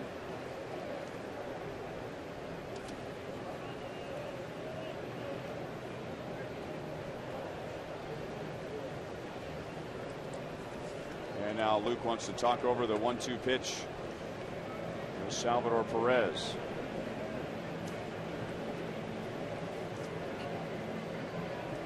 Now, Luke is always conscious of the runner on second base and being able to relay signs, and so he'll come down and have the catcher come out there, and he'll just say what I'm going to throw, and the catcher usually doesn't even have to put a sign down, and if you put signs down, they don't really mean anything.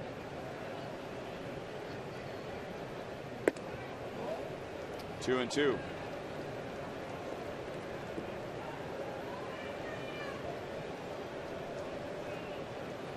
It has been a battle all night for Luke, but battle he has. Base runners in every inning. Base runners in scoring position in every inning.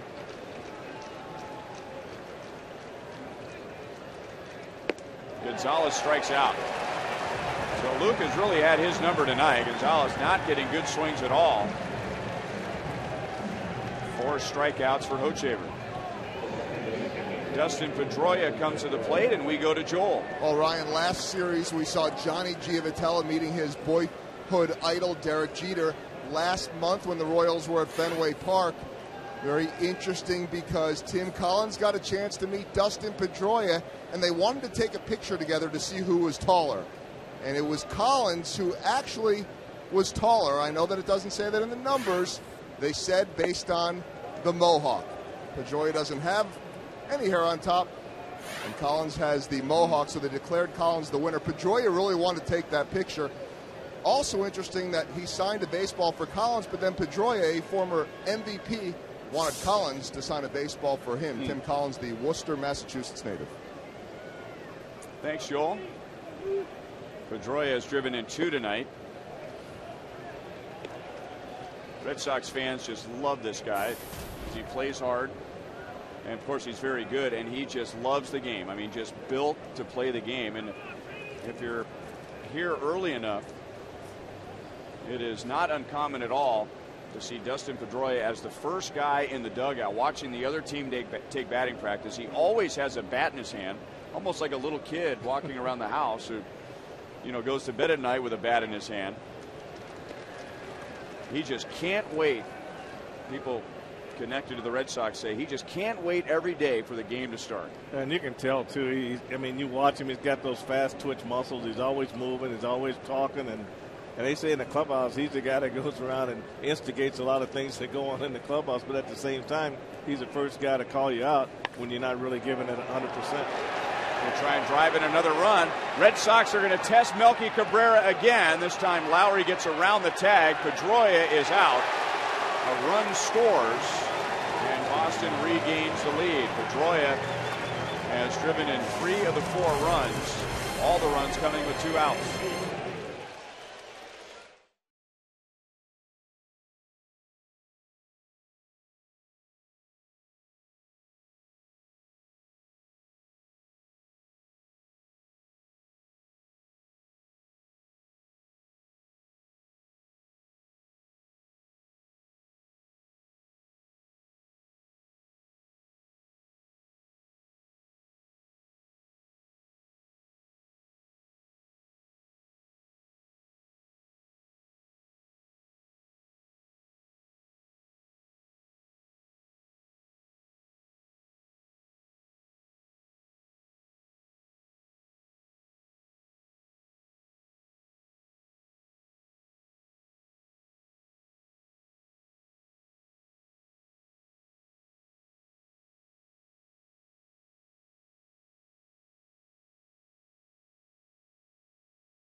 The outfield to throw him out, and running on Salvador Perez, a 4-3 lead. Bubba Starling yesterday introduced as a member of the Kansas City Royals officially.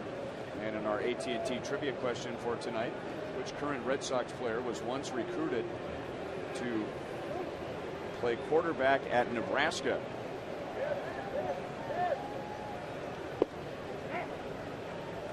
Do you know? No, I don't know. I know. A little different style quarterback than Bubba Starling. Oh, I think I've got it. He was involved in a football-like play earlier tonight. Just giving away hints. Not everybody has been with us since the first pitch. People are tuning in the middle of the game all the time. And if you have been with us since the first pitch, we thank you for that. 1-2 on Mike Moustakas.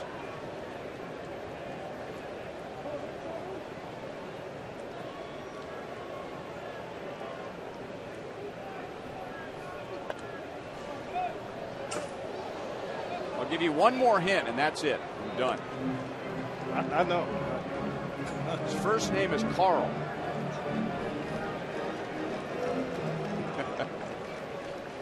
Recruited out of Houston. He was the Rays' second-round pick.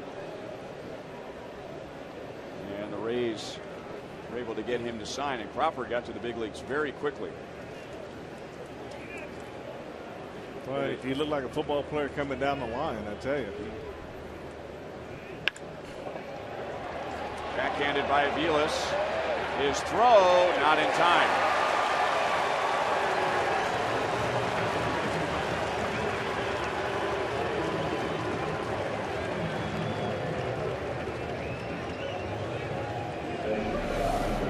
this ball's really hit hard to Aviles is right, and really had trouble getting up after making the catch, and that was the difference from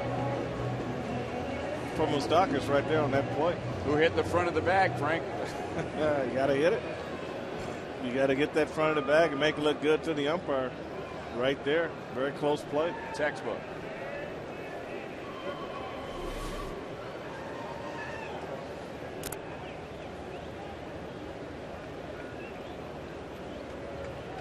Alcides Escobar had a beautiful push bunt for a base hit in the third inning.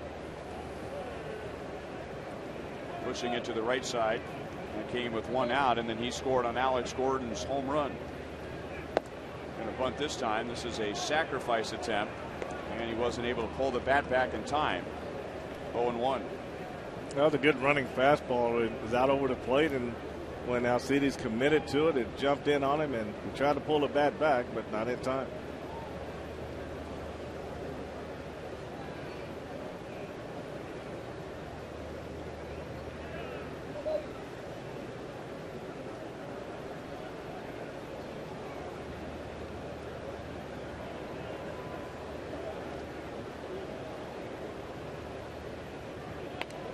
Gets the bunt down, and Gonzalez will throw him out. So two good bunts for Escobar. A different purpose each time. He gets the job done. He gets a tying run into scoring position for Alex Gordon.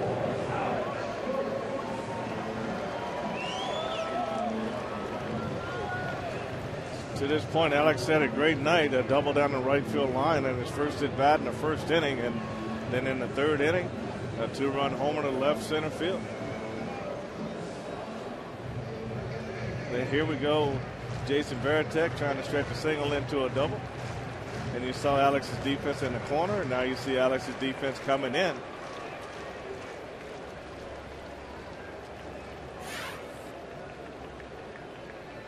Still got a ways to go. You never.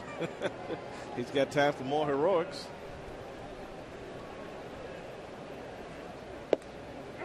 Beckett throws a strike. Typically the textbook way to pitch a hitter, and especially a power hitter, hard in, soft away. Yes. Well, Beckett has come hard in the first inning, and Alex got around on it, hit a double into the right field corner, and then soft away, a curveball away. It was up, and Alex is homered to left. I think the key to that was it was up, and then the fastball in didn't get it in. The idea was there, but it just didn't make it happen. And right now, Alex is doing a great job of hitting pitchers' mistakes. This is what hitters do. I mean, if they throw the ball where they want to, it'd be difficult for hitters. Hitters hope that you make mistakes because they don't know where you're throwing the ball.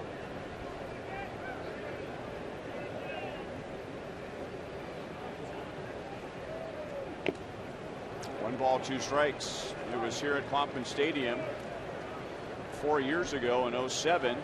Alex got his first big league hit against the Boston Red Sox against Daisuke Matsuzaka. April 5th, 2007.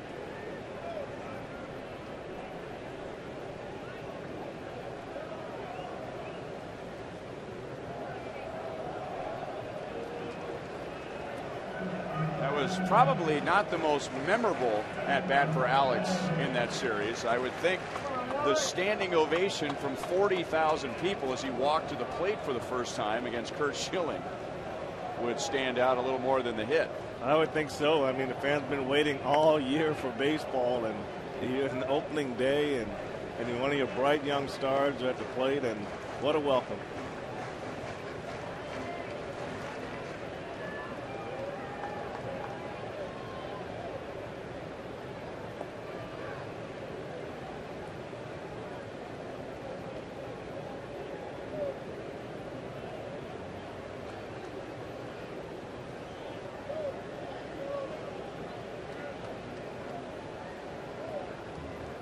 Mike Moustakas with an infield single, bunted up by Escobar, and now as Varitek and Beckett talk it over, we'll remind you that coming up on Sunday, the final game of this series in the homestand is another family fun day Sunday. There will be live entertainment, face painters, caricature artists, and much more in the outfield experience before the Royals take on the Red Sox at 1:10. And if you are interested in the pitching matchup for that day, it'll be Danny Duffy for the Royals and John Lester, who is 12-6 and always seems to give the Royals a bad time. He'll be pitching for the Red Sox. Then the Royals have a grueling stretch of games. The Royals will play 17 of their next 20 on the road.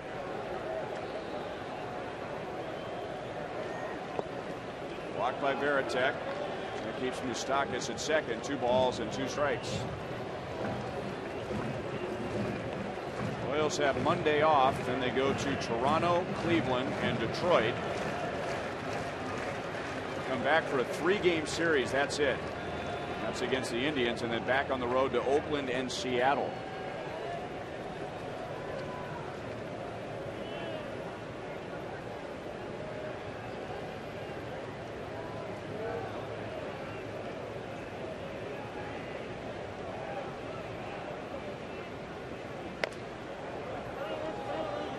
Fouled it off of his foot. Still 2-2. Yeah, that's going to be some kind of schedule, like you mentioned there, right? Just long enough to come home and do your laundry and get back on the road again.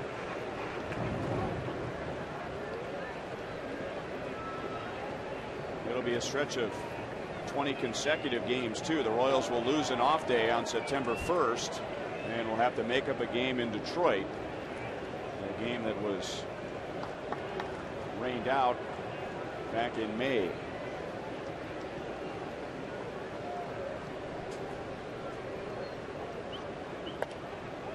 Still 2-2.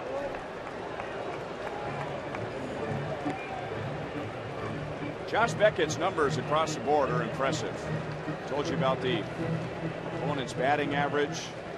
He doesn't give up many home runs. He has allowed one to Gordon tonight. Very few walks. Good number of strikeouts. But he doesn't typically pitch very deep into games, at least not by average. About 6 1/3 per start.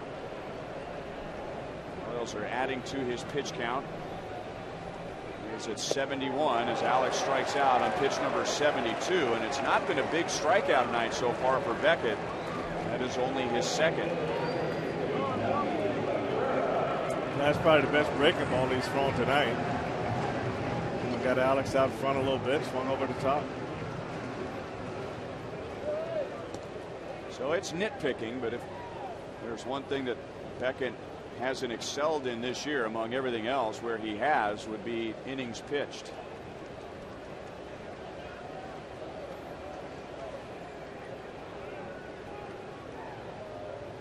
Melky Cabrera has a sacrifice bunt, and he is grounded back to Beckett. One of the game's better plays. Beckett jumping high to bring it down.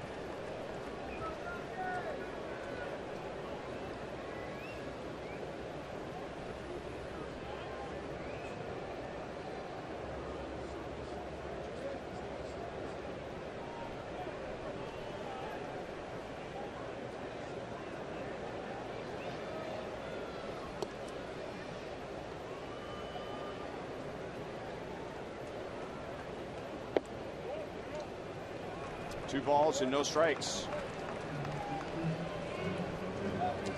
Of all the Royals, as you'd imagine, Melky Cabrera has the most experience against Beckett, having played for the Yankees and in Beckett's division. 40 at-bats now. As Blake Wood warms up in the bullpen. Luke Hochevar at 97 pitches for the Royals.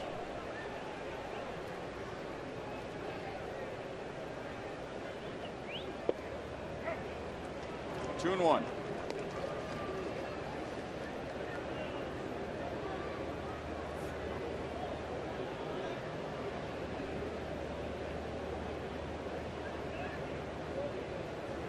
Royals right around the 100 pitch mark. I've been, if Luke is in trouble, taking him out. He has not gone many pitches past 100 in quite a while. So he doesn't look like he's done for the night. Although Blake Wood, as he continues to throw in the bullpen, could come on for the top of the 6th inning. Or Luke may take the mound in the 6th with a very short leash. Well, going forward into next season, where Luke is going to be expected to be more of an anchor to this starting staff, he's going to have to be able to pitch past that. And if every it's going to be based on that 97 to 100 pitch count, he's going to have to get to the 110 to 120 pitch count at some point during his career.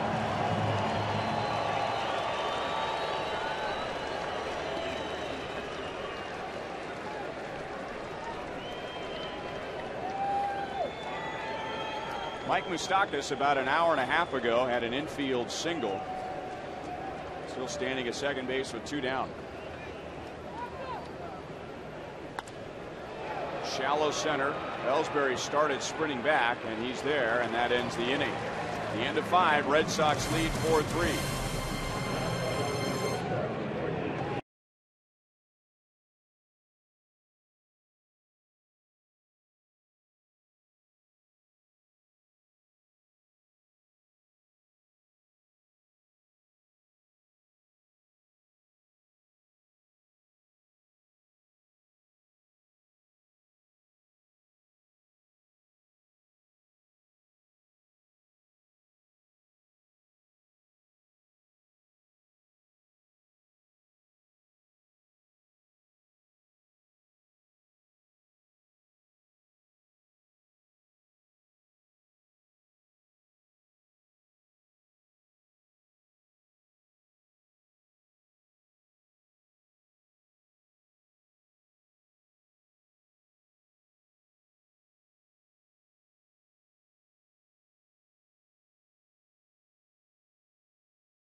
Group out to Kauffman Stadium, and you will save big. Groups of 20 or more get a significant discount compared to single game ticket prices. And for those group tickets, call 816-504-4040 or visit Royals.com.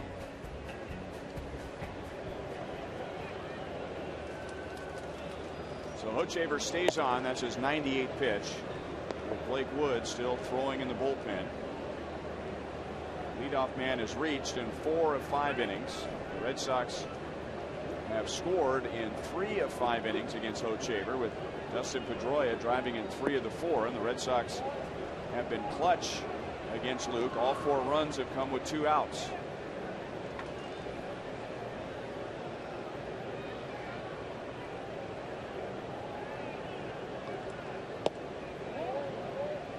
Three balls and no strikes. Josh Reddick doubled leading off the second, came around to score. He's 1 for 2.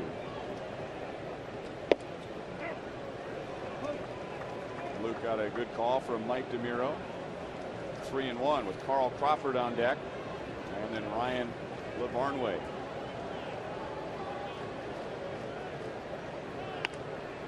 Popped up, and Melky coming way in from center field to make the play.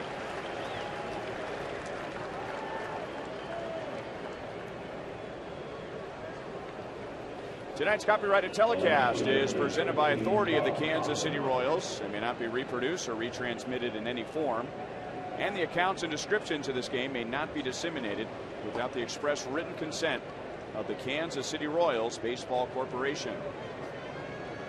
Ryan Lefebvre with Frank White and Joel Goldberg at Kauffman Stadium. Carl Crawford deep but foul. Along with producer Kevin Shank, director Steve Kurtenbach, associate producers Al Broughton, Sam Abramson, and the producer of Royals Live is T.J. McGinnis. 1-1 to Crawford. 1 out of 2 with a single and 2 stolen bases.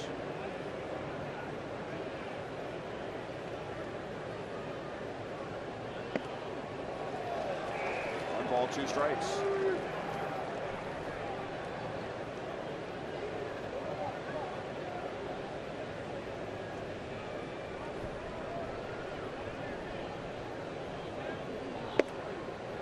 Two and two. The Red Sox have not been fearful of the Royals' arms at all tonight. They're making the Royals outfield throw them out on the bases, which the Royals have done 3 times.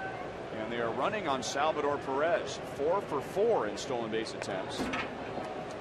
So we wondered, well, first of all, we knew word would spread quickly about Perez's arm, but then we wondered if teams would even try and run on him. Well, the Red Sox have. Well, I think a lot of it has to do with the pitcher and his time to the plate. I think that's what they look at most. And I think that a lot of times the veteran teams, even though a young catcher has a great arm, they want to put pressure on him. They want to try to make him rush and see if he still can be as accurate when he's got to speed up. Now back by Crawford. Here's one of the outfield assists tonight, and Crawford trying to score on Melky Cabrera in the 4th. And you just watch Melky get behind this ball, and that he just had a lot of momentum coming forward and had a lot behind this throw to the plate. Crawford strikes out. That's 5 for Hochevar.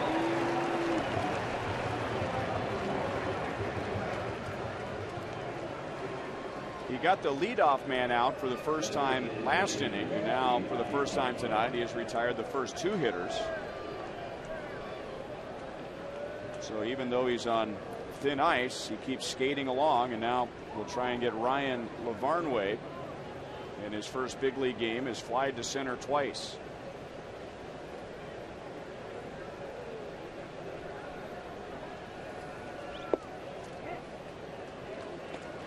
...111 pitches for Luke Hochevar, and that's the second highest total for him this year. He had 113 pitches against Texas in the middle of May. Popped up and out of play.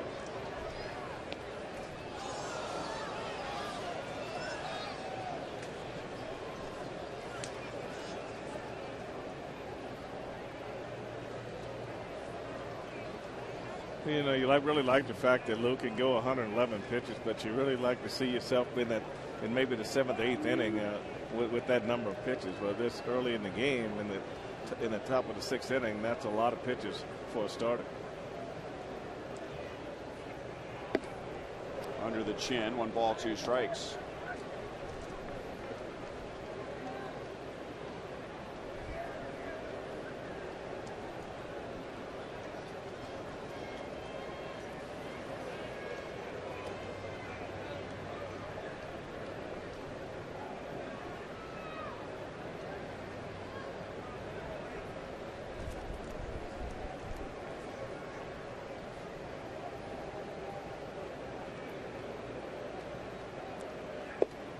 A strong finish for Hochevar. His first 1, 2, 3 inning. He gets through 6 and has 6 strikeouts.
slam inning. Our contestant is Brad McGuire from Harrisonville, Missouri. If Ross hit a home run this inning, Brad would win $600.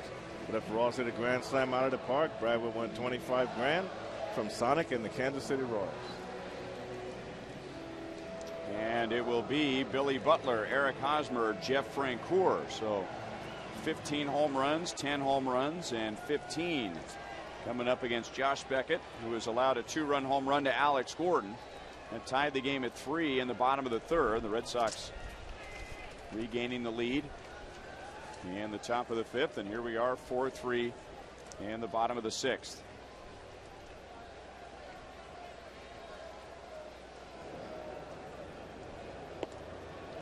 Outside to Billy Butler, a sacrifice fly in the first inning, driving in his 69th of the year.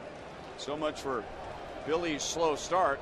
He's back to second on the Royals in RBIs, trailing only Melky Cabrera, and then Billy singled in the third. Beckett hits the outside corner, 1-1.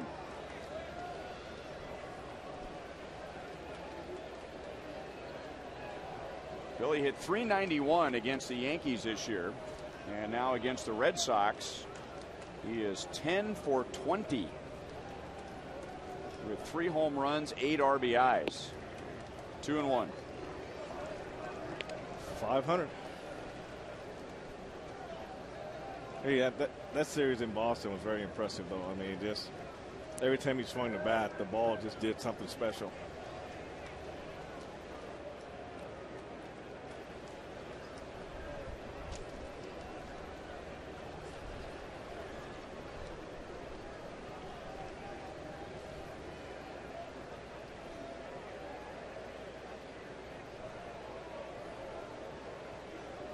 Beckett at 85 pitches.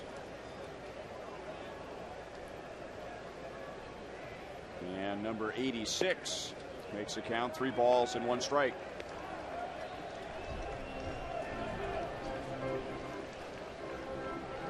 You look at Billy the last at bat against Josh Beckett, you can see pretty much how he was trying to pitch him away, and then had a couple balls move back in the middle of the plate, and Billy was able to hit a line drive to center field for a base hit.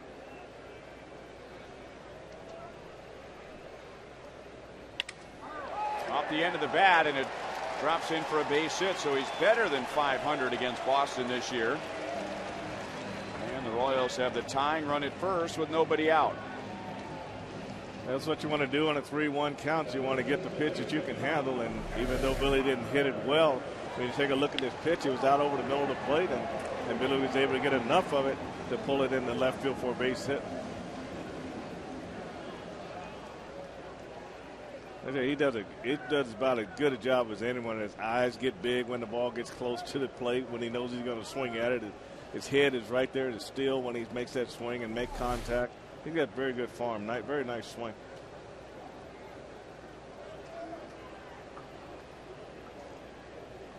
Eric Hosmer 0 for 2 with a ground out to second base, a fly out to center, 0 for his last 9.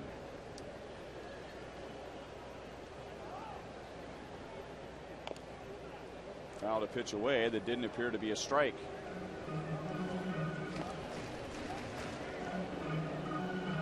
Yeah, Josh Beckett got it. The cutter in on right underneath Eric Hosmer's hands, and he hit around it and just did get a piece of it.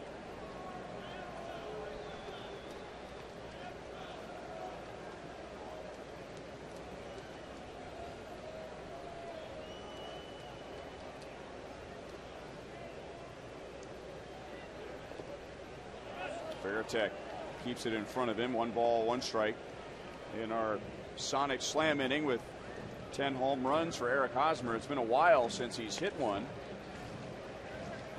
but his last home run was against the Red Sox back on July 27th, a first inning home run against John Lackey.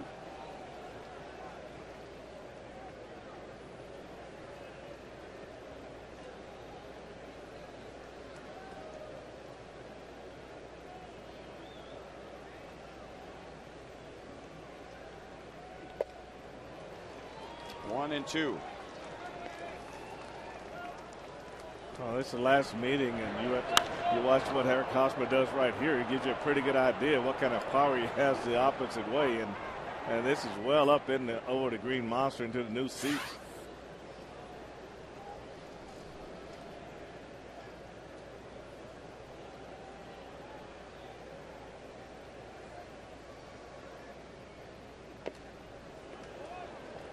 Still 1-2.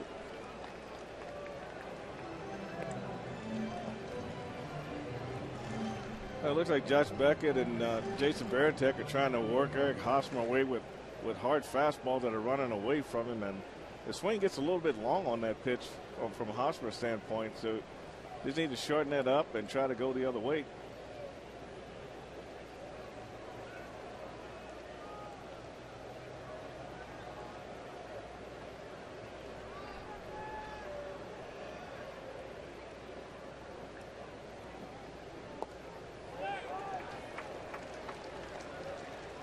No swing. Jim Reynolds, the umpire, at third. 2-2.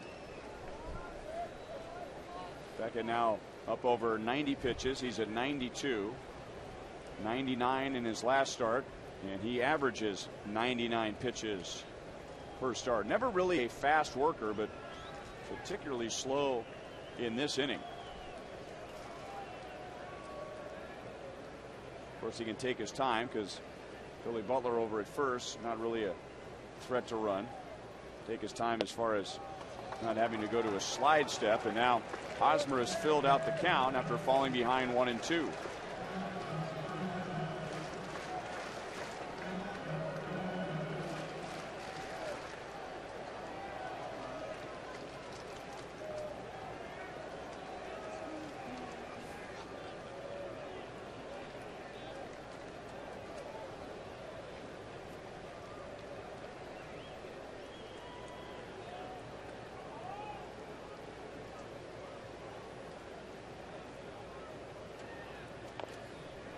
Still 3-2.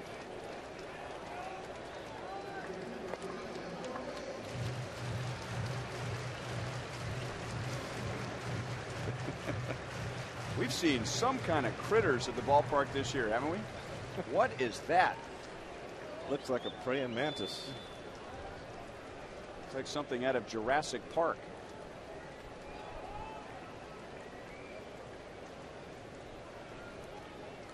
That's the quickest moving thing right now at Kauffman Stadium.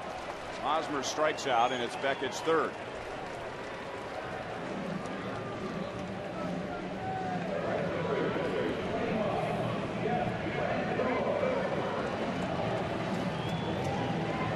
Yeah.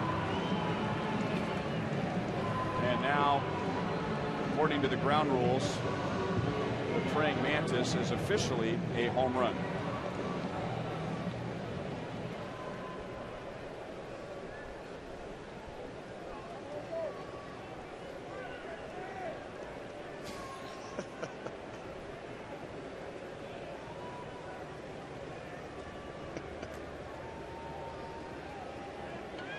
So anyway, Butler at first, 1 out, and now Jeff Francoeur. 0 for 2 tonight, and 1 out of 18 against Josh Beckett. Launched at deep left center field, and making the catch is Crawford in front of the track. And Francoeur with a bit of a surprised look on his face after the ball was caught. Of course, the alleys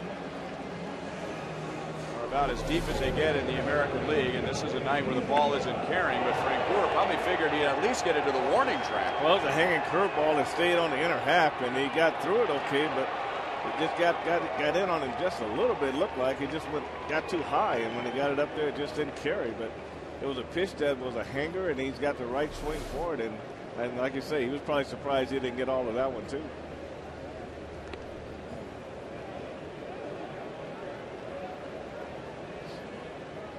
Wind is blowing in from the east-northeast, so that ball went into a crosswind. Johnny Giavotella grounded out in the second, struck out in the fourth.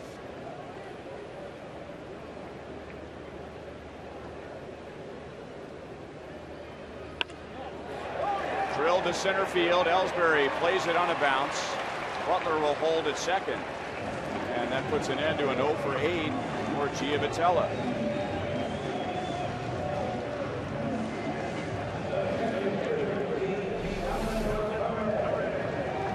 This fastball out over the plate.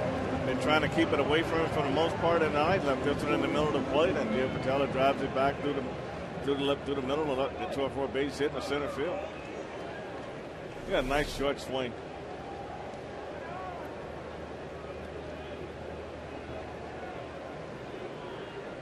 And that gets us to Salvador Perez, 0 for 2 against Beckett. Curve in for strike one.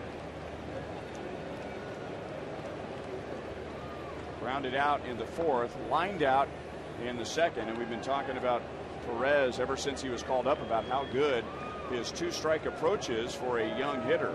And with the count 0-2, took a pitch that was away and hit a bullet for an out to Reddick in right field. The pitch was not a strike, and he's down 0-2.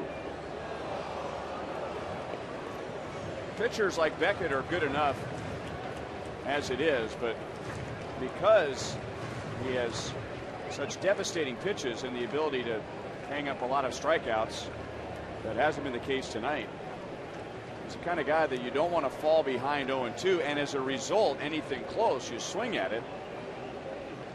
And Perez got himself in the hole 0-2 by chasing a pitch that was several inches high.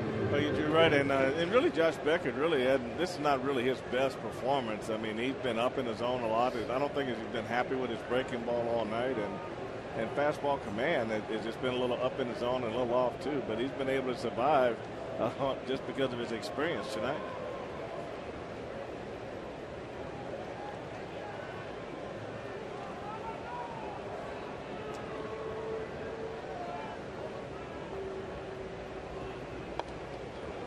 Staying alive at 1-2.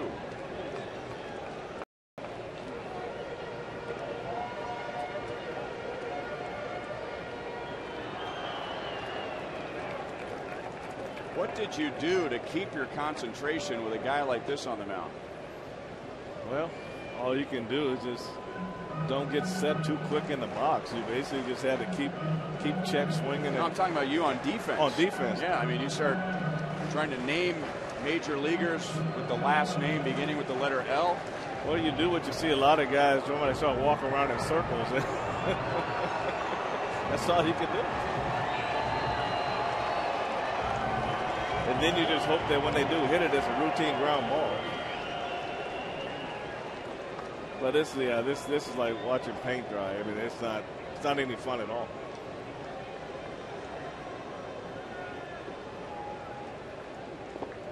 Perez strikes out. 2 strikeouts for Beckett. And at the end of 6, Boston still leads 4-3.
Sox in front of the Royals 4-3.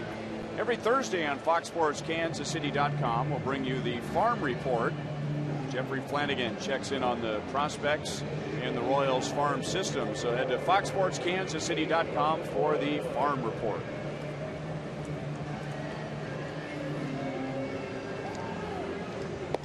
Chevy called to the bullpen, and it's Blake Wood in relief of Luke Hochevar. 6 innings for Hochevar. He allows 4 runs on 8 hits and able to give the Royals 6 innings. He had 97 pitches going into the 6th, and Blake Wood was just standing on the mound in the bullpen waiting for the call. So that would suggest that Ned Yost sent Hochevar out there and would allow him to go as far as he could as long as nobody reached. And Luke got the side in order with a couple of strikeouts, so he finished strong. And now Blake Wood against Jason Varitek, Mike Aviles, and Jacoby Ellsbury.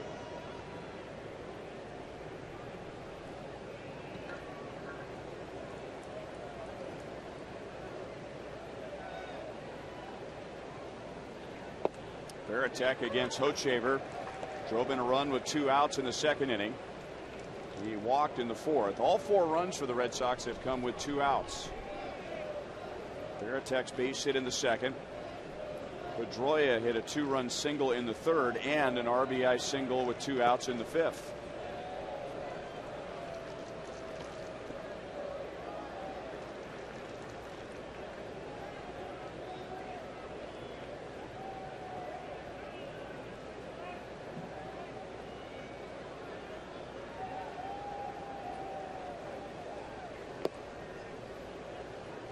Two and one.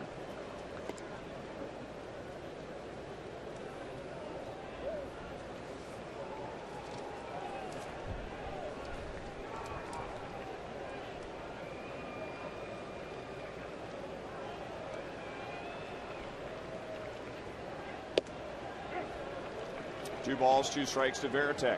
Well, a lot of life on that fastball, and it started on the inner half and had a lot of movement back to the corner, the inside corner of the plate.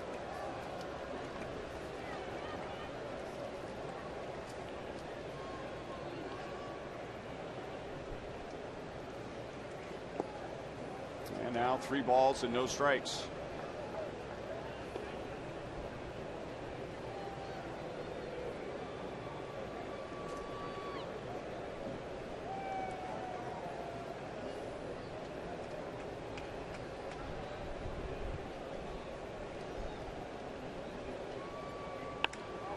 Drilled to left field, sinking on Gordon, but he got a good jump and makes another fine play.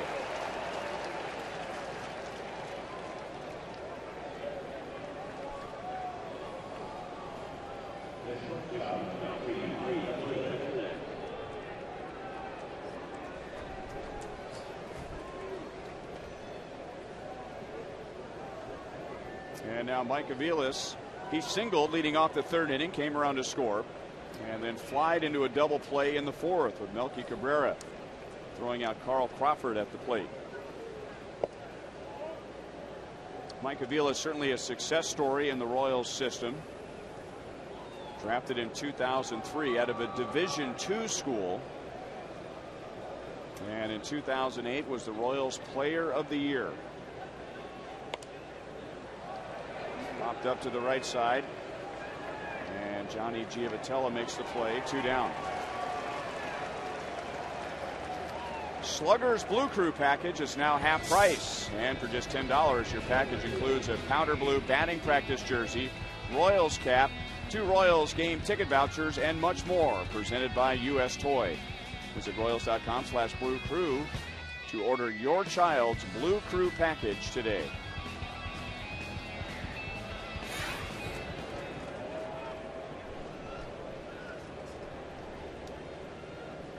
Two down to Jacoby Ellsbury.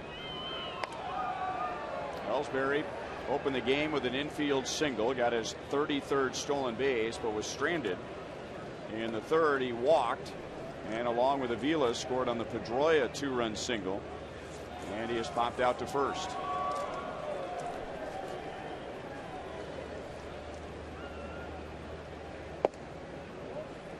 1-1.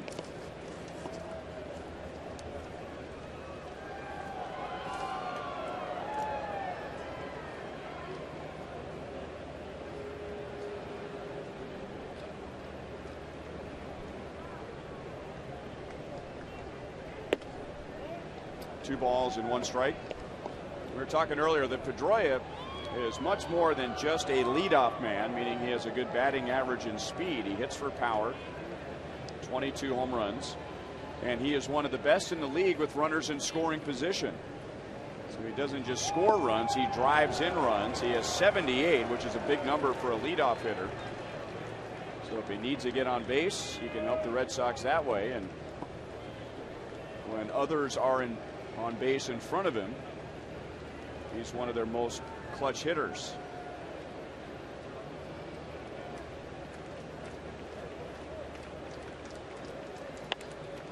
Grounded to Moustakas. Blake Wood comes out of the bullpen and gets the Red Sox in order. Stretch time. Red Sox lead 4-3.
Division of Tourism, and this is the Current River near Salem, stretching almost 90 miles, starting at Montauk State Park and flows southeast through the state. The most spring-fed of all the Ozark rivers. The Current may be floated at almost any time of the year. Canoe, kayak, inner tube, and small raft floats are available for rental, as well as camping, RV sites, and cabins. The site is located in the Ozark National Scenic Riverways, 21 miles south of Salem. Go to visitmo.com to start planning your next Missouri getaway.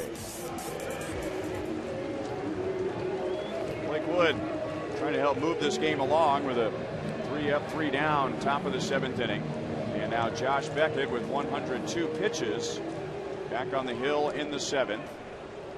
Royals scored 3 runs in the first 3 innings against Beckett, and now 3 long scoreless innings.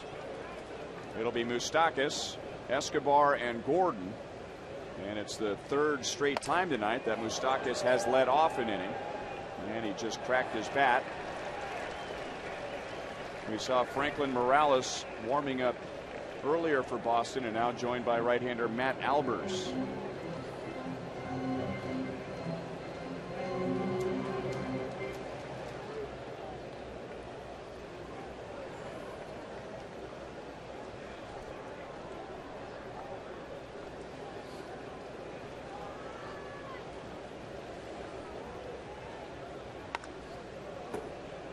No balls and 2 strikes.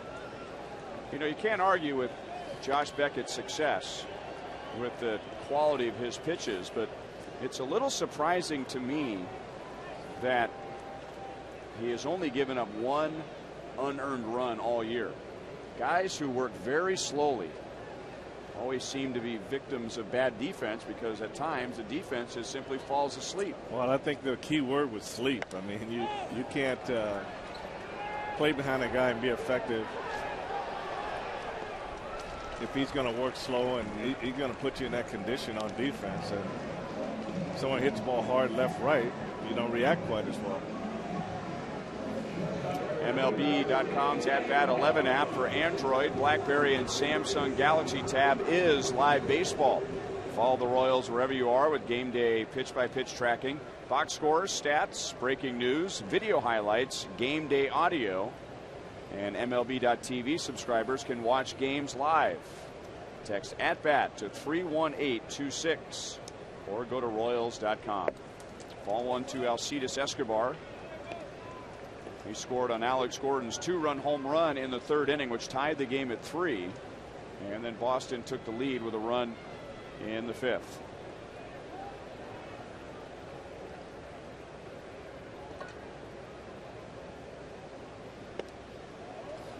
Two and 0.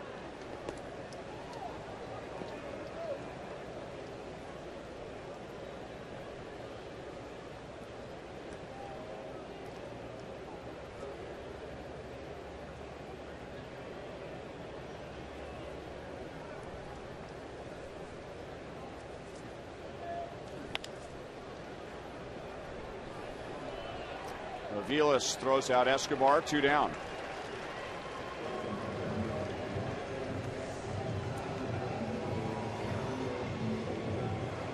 And Terry Francona does have a left-hander warming in the bullpen in Morales. Beckett's at 108 pitches, but he's going to leave Beckett in there to face Alex Gordon.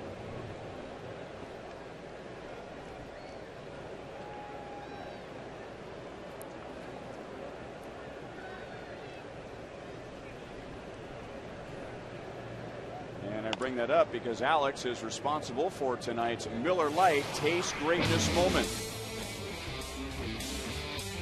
Now you go back and watch Alex the way he swung the bat so far. A double in his first at bat. Then he comes back in the 3rd inning and hits a home run in left field, a 2-run homer. Then he hustles in the corner to throw out Veritek, trying to stretch a single into a double. Then he comes in sliding on a nice short fly ball to left field. And now a sharply hit ground ball to Pedroia. We go to the 8th. Boston still in front, 4-3.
The Royals to 3 runs, and the Red Sox in front 4-3. Panera takes us around the league. Cleveland out in front of Chicago 4-2. New York on top of Minnesota. Yankees in front of the Red Sox by a half game in the East. Texas at the Angels. Texas has won 6 in a row. Angels have lost 5 in a row, so the Rangers lead is 7 in the West.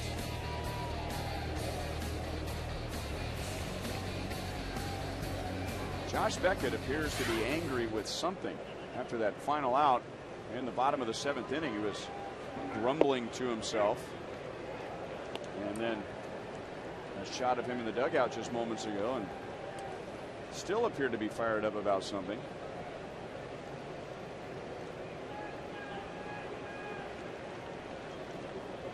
Jed Lowry is down 0-2 against Blake Wood. He'll be followed by Adrian Gonzalez and Dustin Pedroia. Lowry with 1 out in the 5th inning doubled, and then Pedroia got him home. Pedroia has driven in 3 of the 4 Boston runs. And Blake Wood walking off the mound, thinking that was strike 3. Well, he's got a good fastball and a good running fastball, good sinking fastball.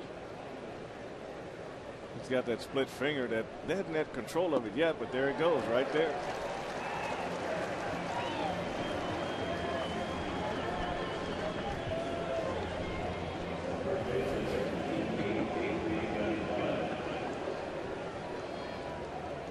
Now, I'm not sure if that's the same one or not, but we had a praying mantis just like that one up on the railing of the Red Sox bullpen, swaying in the wind. Checking the game out. Yeah. Way to go, Blake.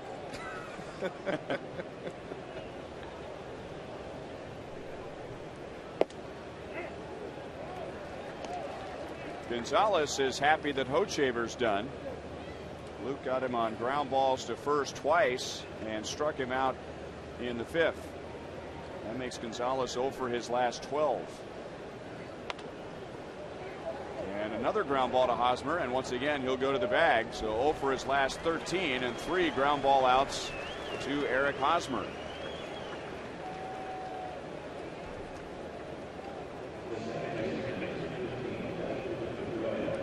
When the game started, that bug's parents had just met one another.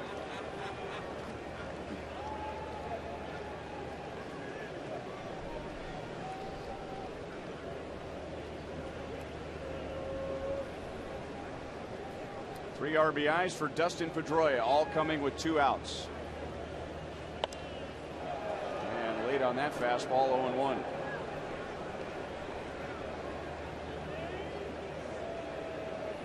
So Pedroia against the Royals this year is 11 out of 21 with 6 runs scored, 6 RBIs. At Kauffman Stadium in his career, he is 23 out of 47.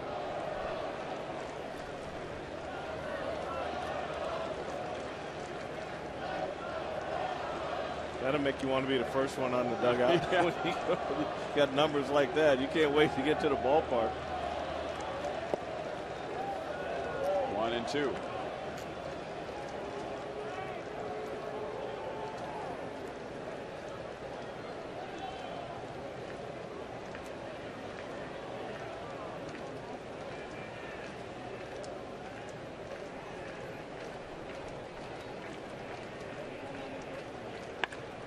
And drilled to left field. Man, did he get around on that pitch. That is his 3rd hit, which makes him better than a .500 career hitter at Kauffman Stadium. That's impressive. This ball is up, and you figure he won't get on top of it. I mean, you see how high. This is a split finger that stays up out over the plate, and he just gets right on the same plane with it and drives it down in the left field corner. And you see him just. You don't have to worry about this guy hustling. He's going to hustle all day long. Make that exactly .500 at Kauffman Stadium. 24 out of 48. It'll be Tim Collins to face Josh Reddick and a Chevy call to the bullpen.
Top of the 8th inning.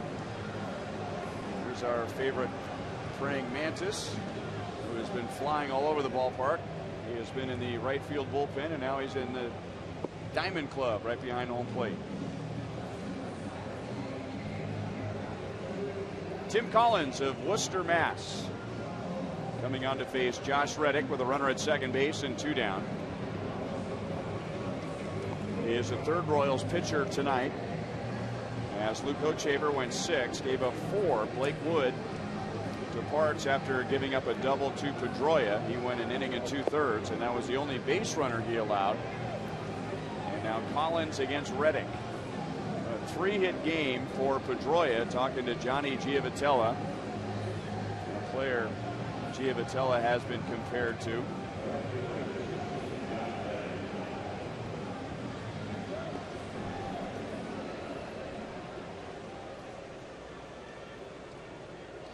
And now Reddick.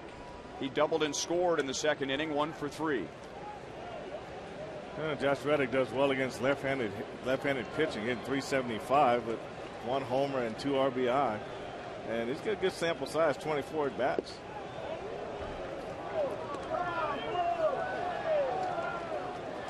Reddick faced Collins a couple of times in Boston last month and was 0 for 2 with a strikeout.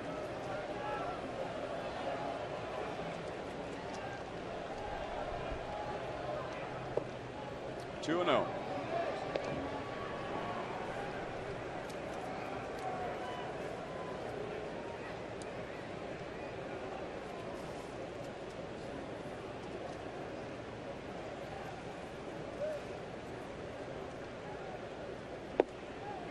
And now 2 balls and 1 strike. And Collins made the club out of spring training. Of course, we all thought about how tough he would be on left-hand hitters.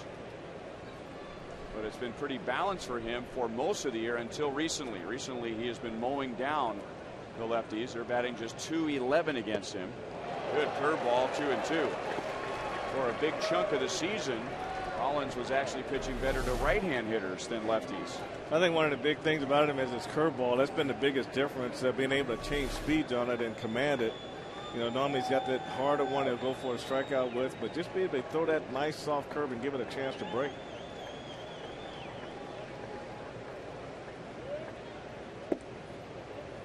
And now 3 balls, 2 strikes with another left-hand batter, Carl Crawford, on deck.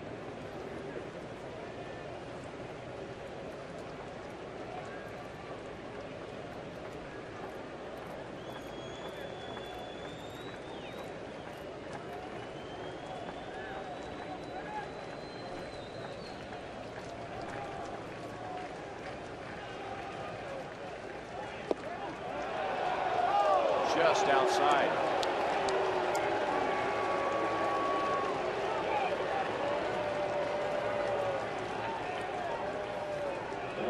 So that's a stat that Collins is going to have to clean up for next year. With a .218 opponent's batting average, if he forces the hitter to put the ball in play, oftentimes, most of the time, the hitter's going to make an out. But it's his 40th walk in 55 1/3 innings. And now 2 on for Carl Crawford, and Collins is in with a strike.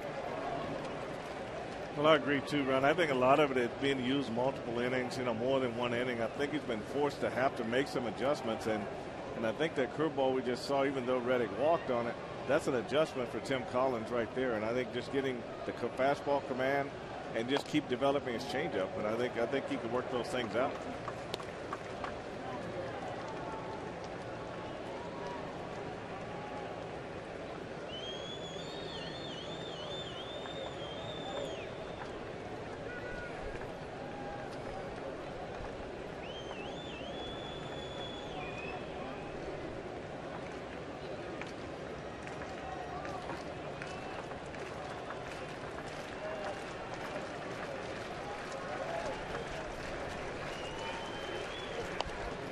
Very defensive swing to stay alive. Crawford has struck out twice already tonight. He also has a single and 2 stolen bases. Carl Crawford last year became the youngest player in history to get to 100 home runs, 100 triples, and 400 stolen bases. He did that at the age of 29. Drives it to left. Alex is there, and that's the inning. To the bottom of the 8th, still a 4-3 Boston lead.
Royals 4-3 coming up on Boulevard Royals Live. We'll take a look at part 2 of the Hochevar-Beckett matchup. 3 weeks ago today, it was the Royals winning that game 4-3. We'll break down the matchup, highlights, another busy and active night for the Royals outfield. We'll show you some of those assists here from Ned Yost and the Royals, and take your text questions at 432-432, keyword live. Jeff Montgomery analysis coming up, but for now, guys, back to you. All right, thanks, Joel. And Terry Francona hands the ball off to Daniel Bard, who's had an excellent season in 55 games. He has pitched 57 innings, 58 strikeouts, and giving up a 168 opponent's batting average, and trying to hand the game off to Jonathan Papelbon in the 9th. Josh Beckett pitched well. It took a while, but he went 7 innings, gave up 3 runs, 7 hits, no walks. And he struck out 3. The Royals scored all 3 of their runs in the first 3 innings, and then Beckett finished with 4 scoreless innings.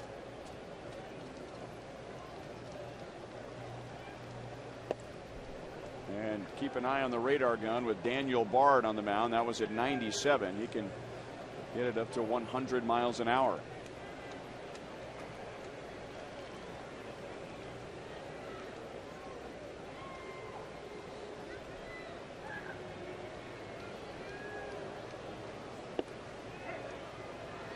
One ball, one strike. Another Red Sox first round pick, Daniel Bard, in 2006, the year that Luke Hochevar was drafted in the first round. Luke started tonight. Luke out of the University of Tennessee. Daniel Bard out of the University of North Carolina. And 2 years after that, he was the Red Sox minor league pitcher of the year.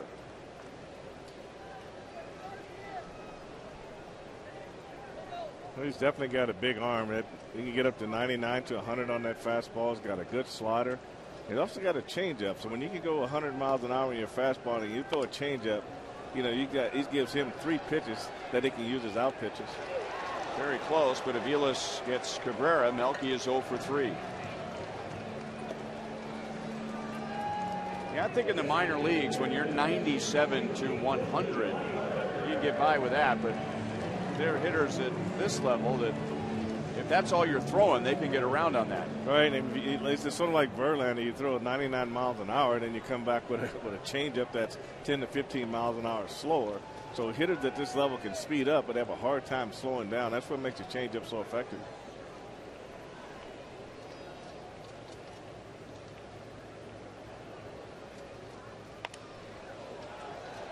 Billy fouls it away. 2 for 2 against Josh Beckett with a pair of singles.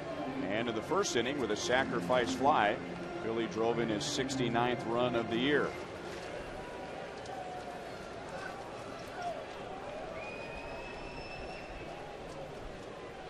Billy is 1 for 4 against Daniel Bard. That one hit was a double.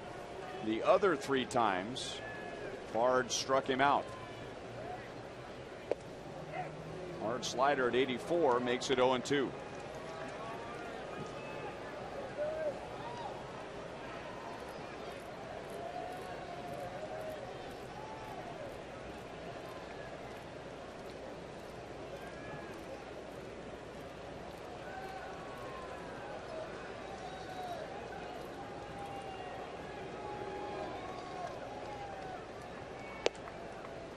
One ball, 2 strikes.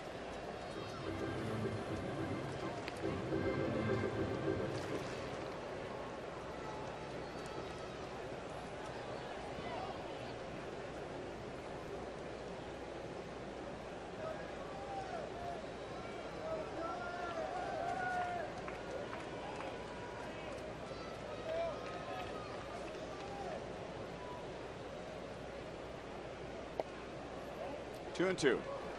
But one thing about Daniel Bard, he throws so hard that even when he has to throw that hard slider, sometimes it just overthrows it and it'll back up on him. The pitch before, he held on to it too long, a slider way off the plate, and that slider is supposed to be on the outside corner also. But that's the one that just sort of backed up on Billy, and that's one that frees a right-handed hitter. They're hard to hit.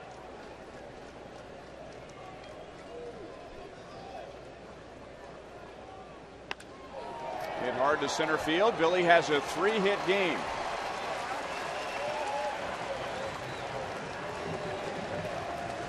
So the tying run at first with 1 out in the 8th. And now Chris Getz will come on and run for Butler. So a good night at the office for Billy Butler. Well, we talked about fastball speed, and this is the fastball here, 98 miles an hour, and Billy's able to hit it back through the middle. And so if you stay in the hitter's hot zone, and he can turn around that good fastball.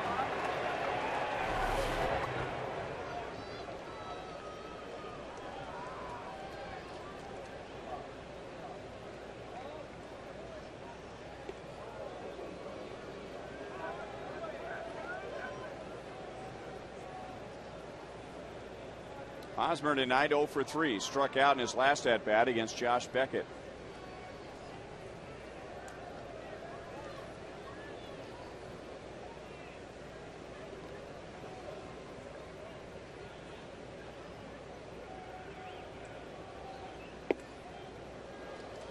One ball and no strikes, and at 6'4", it'll take a pitcher like Daniel Bard a little extra time to get all those body parts unwound, and being a hard thrower, typically a little slower to the plate than normal.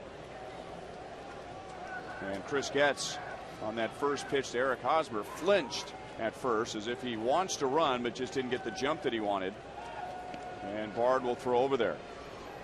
That's one of the things that, in the old days, the Royals used to have a long runway to the clubhouse. You can go back there and you can run and get your legs loose, but they don't have that anymore. So it's awful hard for base runners to get those legs feeling the way they want when they come in to pinch run. So you got to definitely be in pretty good shape to come out and just really do that burst that Chris Getz needs to steal second base.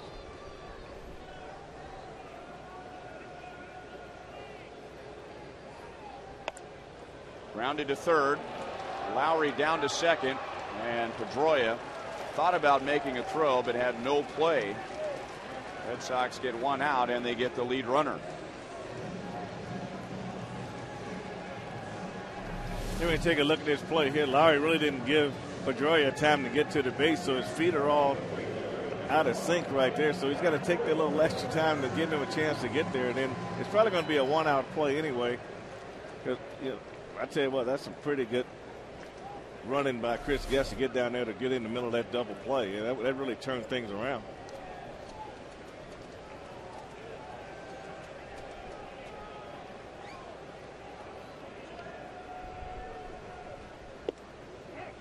And a strike to Jeff Francoeur, who flied out to deep left field in the 6th inning. And the wind was blowing in at that time. It's stronger now with some thunderstorms approaching. Thunderstorms coming in from St. Joe. So it'd take even a bigger jolt here in the 8th inning than it would have been in the 6th. And way outside, 1 ball, 1 strike.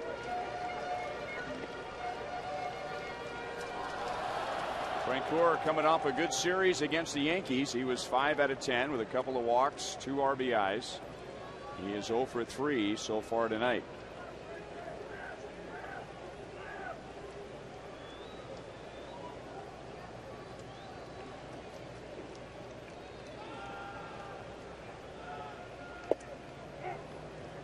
One and 2. And that's a pretty tough pitch for Jeff right there. 97-mile-an-hour fastball right on the outside corner down, and that's one he can't do much with, but just sit back and look at it and hope that the umpire behind home plate, Mike DeMiro, makes a mistake and call it a ball.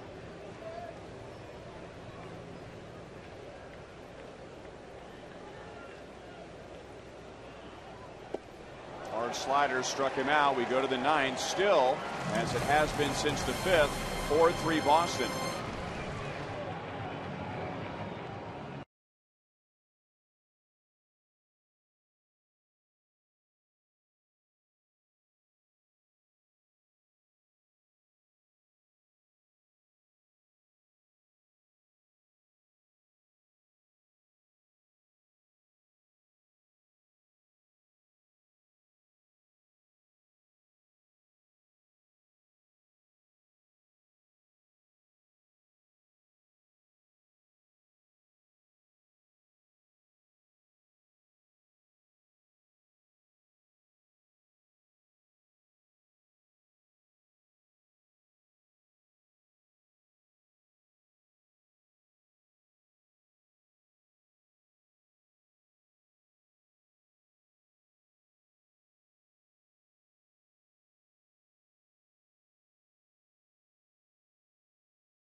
Who will win the American League East?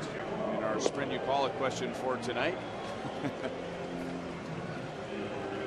And 65% going with the Red Sox. We thank you for voting tonight. Early on, it was the Yankees. And the Yankees, last check, in front of Minnesota as they begin a 4-game series there. Aaron Crow will get the lower third of the order in the 9th inning. Aaron last pitched on Tuesday against New York. Came on with a 1-run lead in the 7th, but ran into some trouble with 2 outs.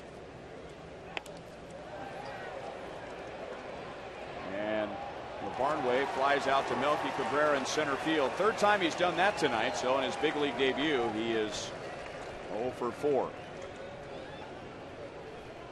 In that game on Tuesday with 2 outs, Brett Gardner tripled, followed by singles to Derek Jeter and Curtis Granderson before Aaron Crow came out of the game getting just those 2 outs.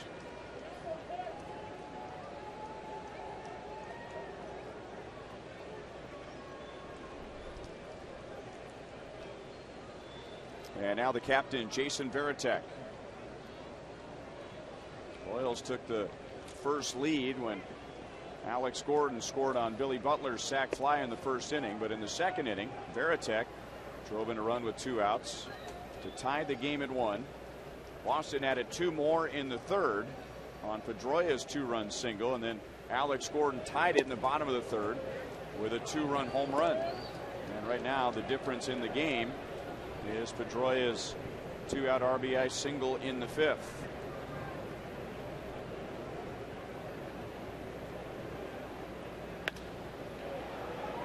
Center field again. And in Cabrera's glove again. 2 down in the 9th.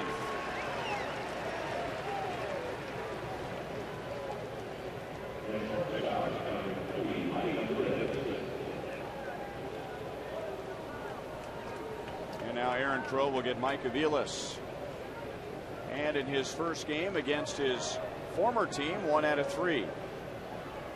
Reached with a single in the 3rd inning and scored a run.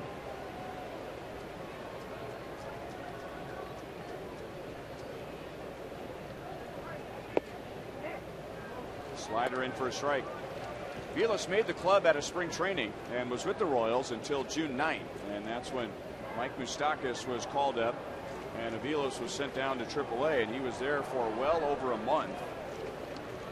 Came back to the Royals on July 20th when Wilson Betemeat was traded, and then 11 days later on his way to the Red Sox for Yamaiko Navarro, who is now playing at AAA.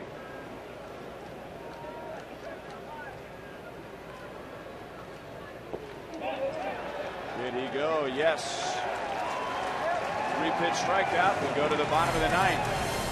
Giavotella, Perez, and Moustakas.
Now to the bottom of the 9th. This is the first of 4 between the Royals and the Red Sox.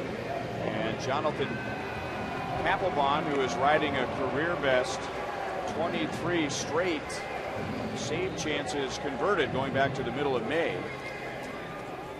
No pitch to Johnny Giavotella, Salvador Perez, and Mike Moustakas. 9 saves against the Royals in 15 games. And an ERA under 1.7. It's been a good bounce back season for him. Last year, Papelbon suffered through a career worst 8 blown save. And his ERA going up by more than 2 points.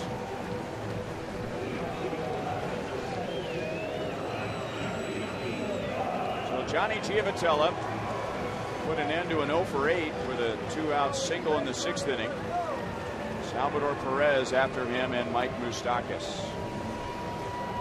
Royals have not scored since Alex Gordon tied the game with a 2-run home run in the bottom of the 3rd. It's been a while.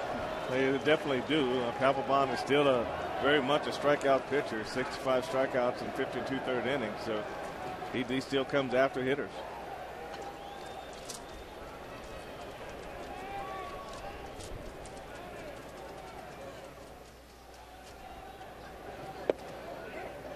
.95 miles an hour for strike 1.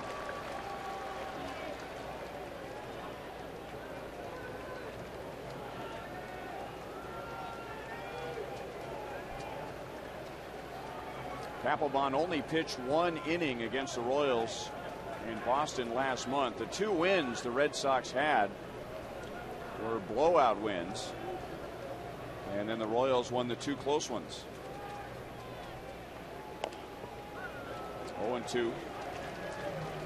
Royals took game 1, 3-1, and then the Red Sox came back and won 13-9 and 12-5. And then the Royals won the finale 4-3.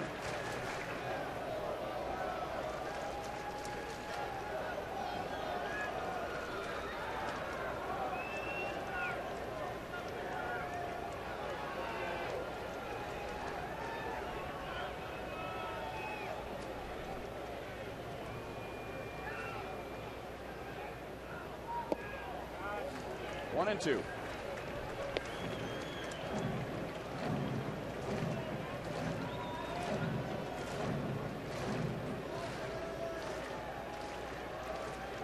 Josh Beckett, the first 7. He gave up all 3 runs, none in his final 4 innings.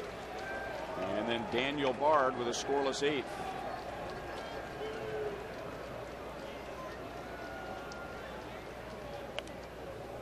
Still 1-2.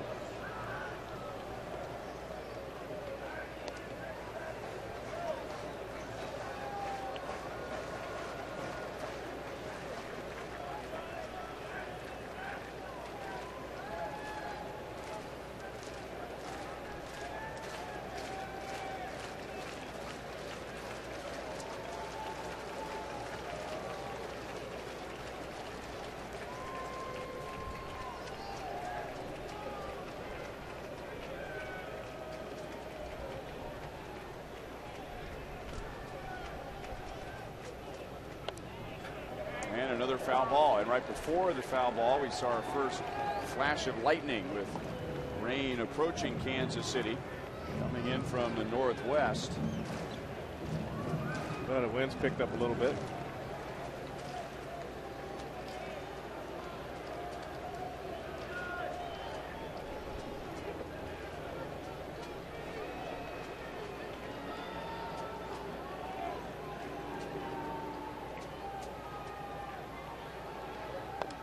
And another foul ball. So Giavotella spoiling some tough pitches and facing Papelbon for the first time. So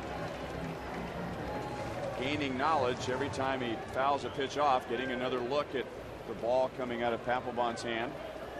Salvador Perez will be next. He has never faced Jonathan Papelbon. And after that, Mike Moustakas, who did not face Papelbon in Boston. Well, Giavotella got a nice short stroke, and what Papelbon likes those guys with the big long swings, but he just takes a nice short swing, and he'd almost have to chase a pitch out of the zone, but not to put the ball in play.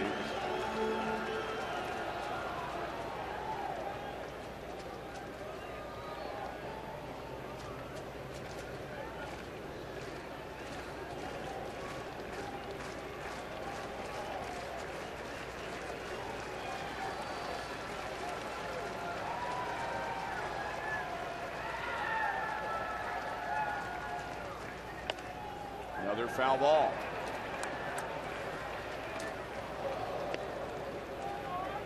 Even though he had a career worst 8 blown saves last year, Papelbon also became the first pitcher in Major League history with 5 straight 30 save seasons in his first full Major League seasons. So a record breaking year, but in the end his ERA jumped 2 points. And he had 8 blown saves. 23 in a row coming in tonight. And a big hop to Gonzalez. So Giavotella gave him a battle, but he grounds out 1 away.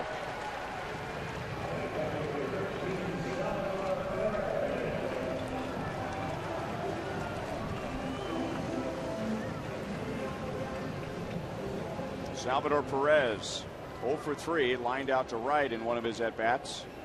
And all 3 of his at-bats against Josh Beckett, trying to win his 10th of the year.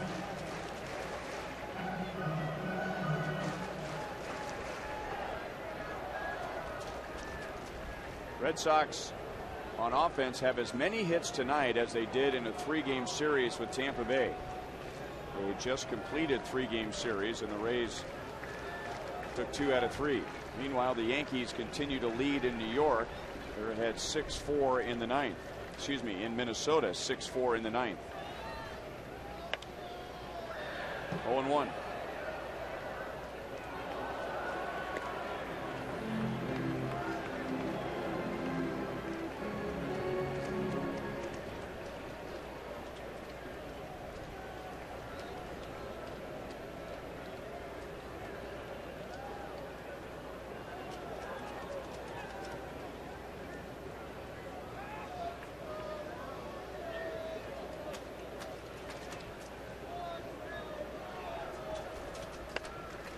Another foul ball off to the right. That'll sail into the upper deck. 0-2. Now you think a hitter with Perez's size, Salvador Perez's size, that he'd have a big, long swing and more of a powerful swing, but he actually has a nice short swing. And, you know, when he gets to the ball really jumps off his bat. Bat's got a lot of life to it. It's a good place to start, right? You'd rather have a guy start with a compact swing and then maybe add a little length to it as opposed to taking a guy with a long swing and trying to go the other way. Because the strikeouts will pile up real fast. If you got a long swing when you first get here. I mean, any long swing's not good, but the shorter the swing, especially when you're facing a guy that throws anywhere from 95 and above, the shorter the swing, the better you are.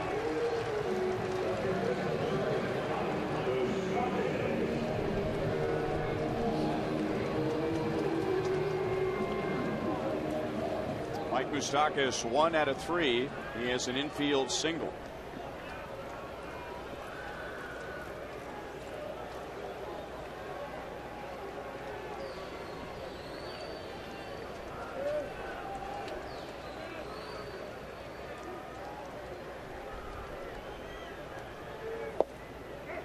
At the knees for a strike at 96 miles an hour.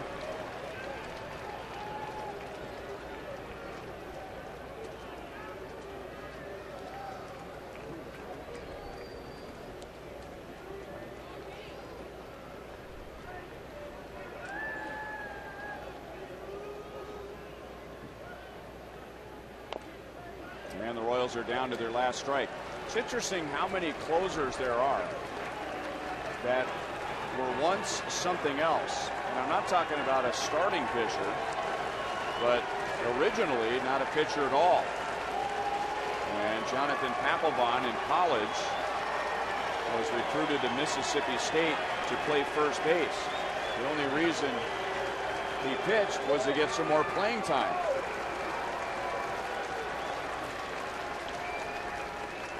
And he's done better than that. That's 24 saves in a row to add to his career best streak. And the Red Sox take game 1, 4-3. We'll be right back.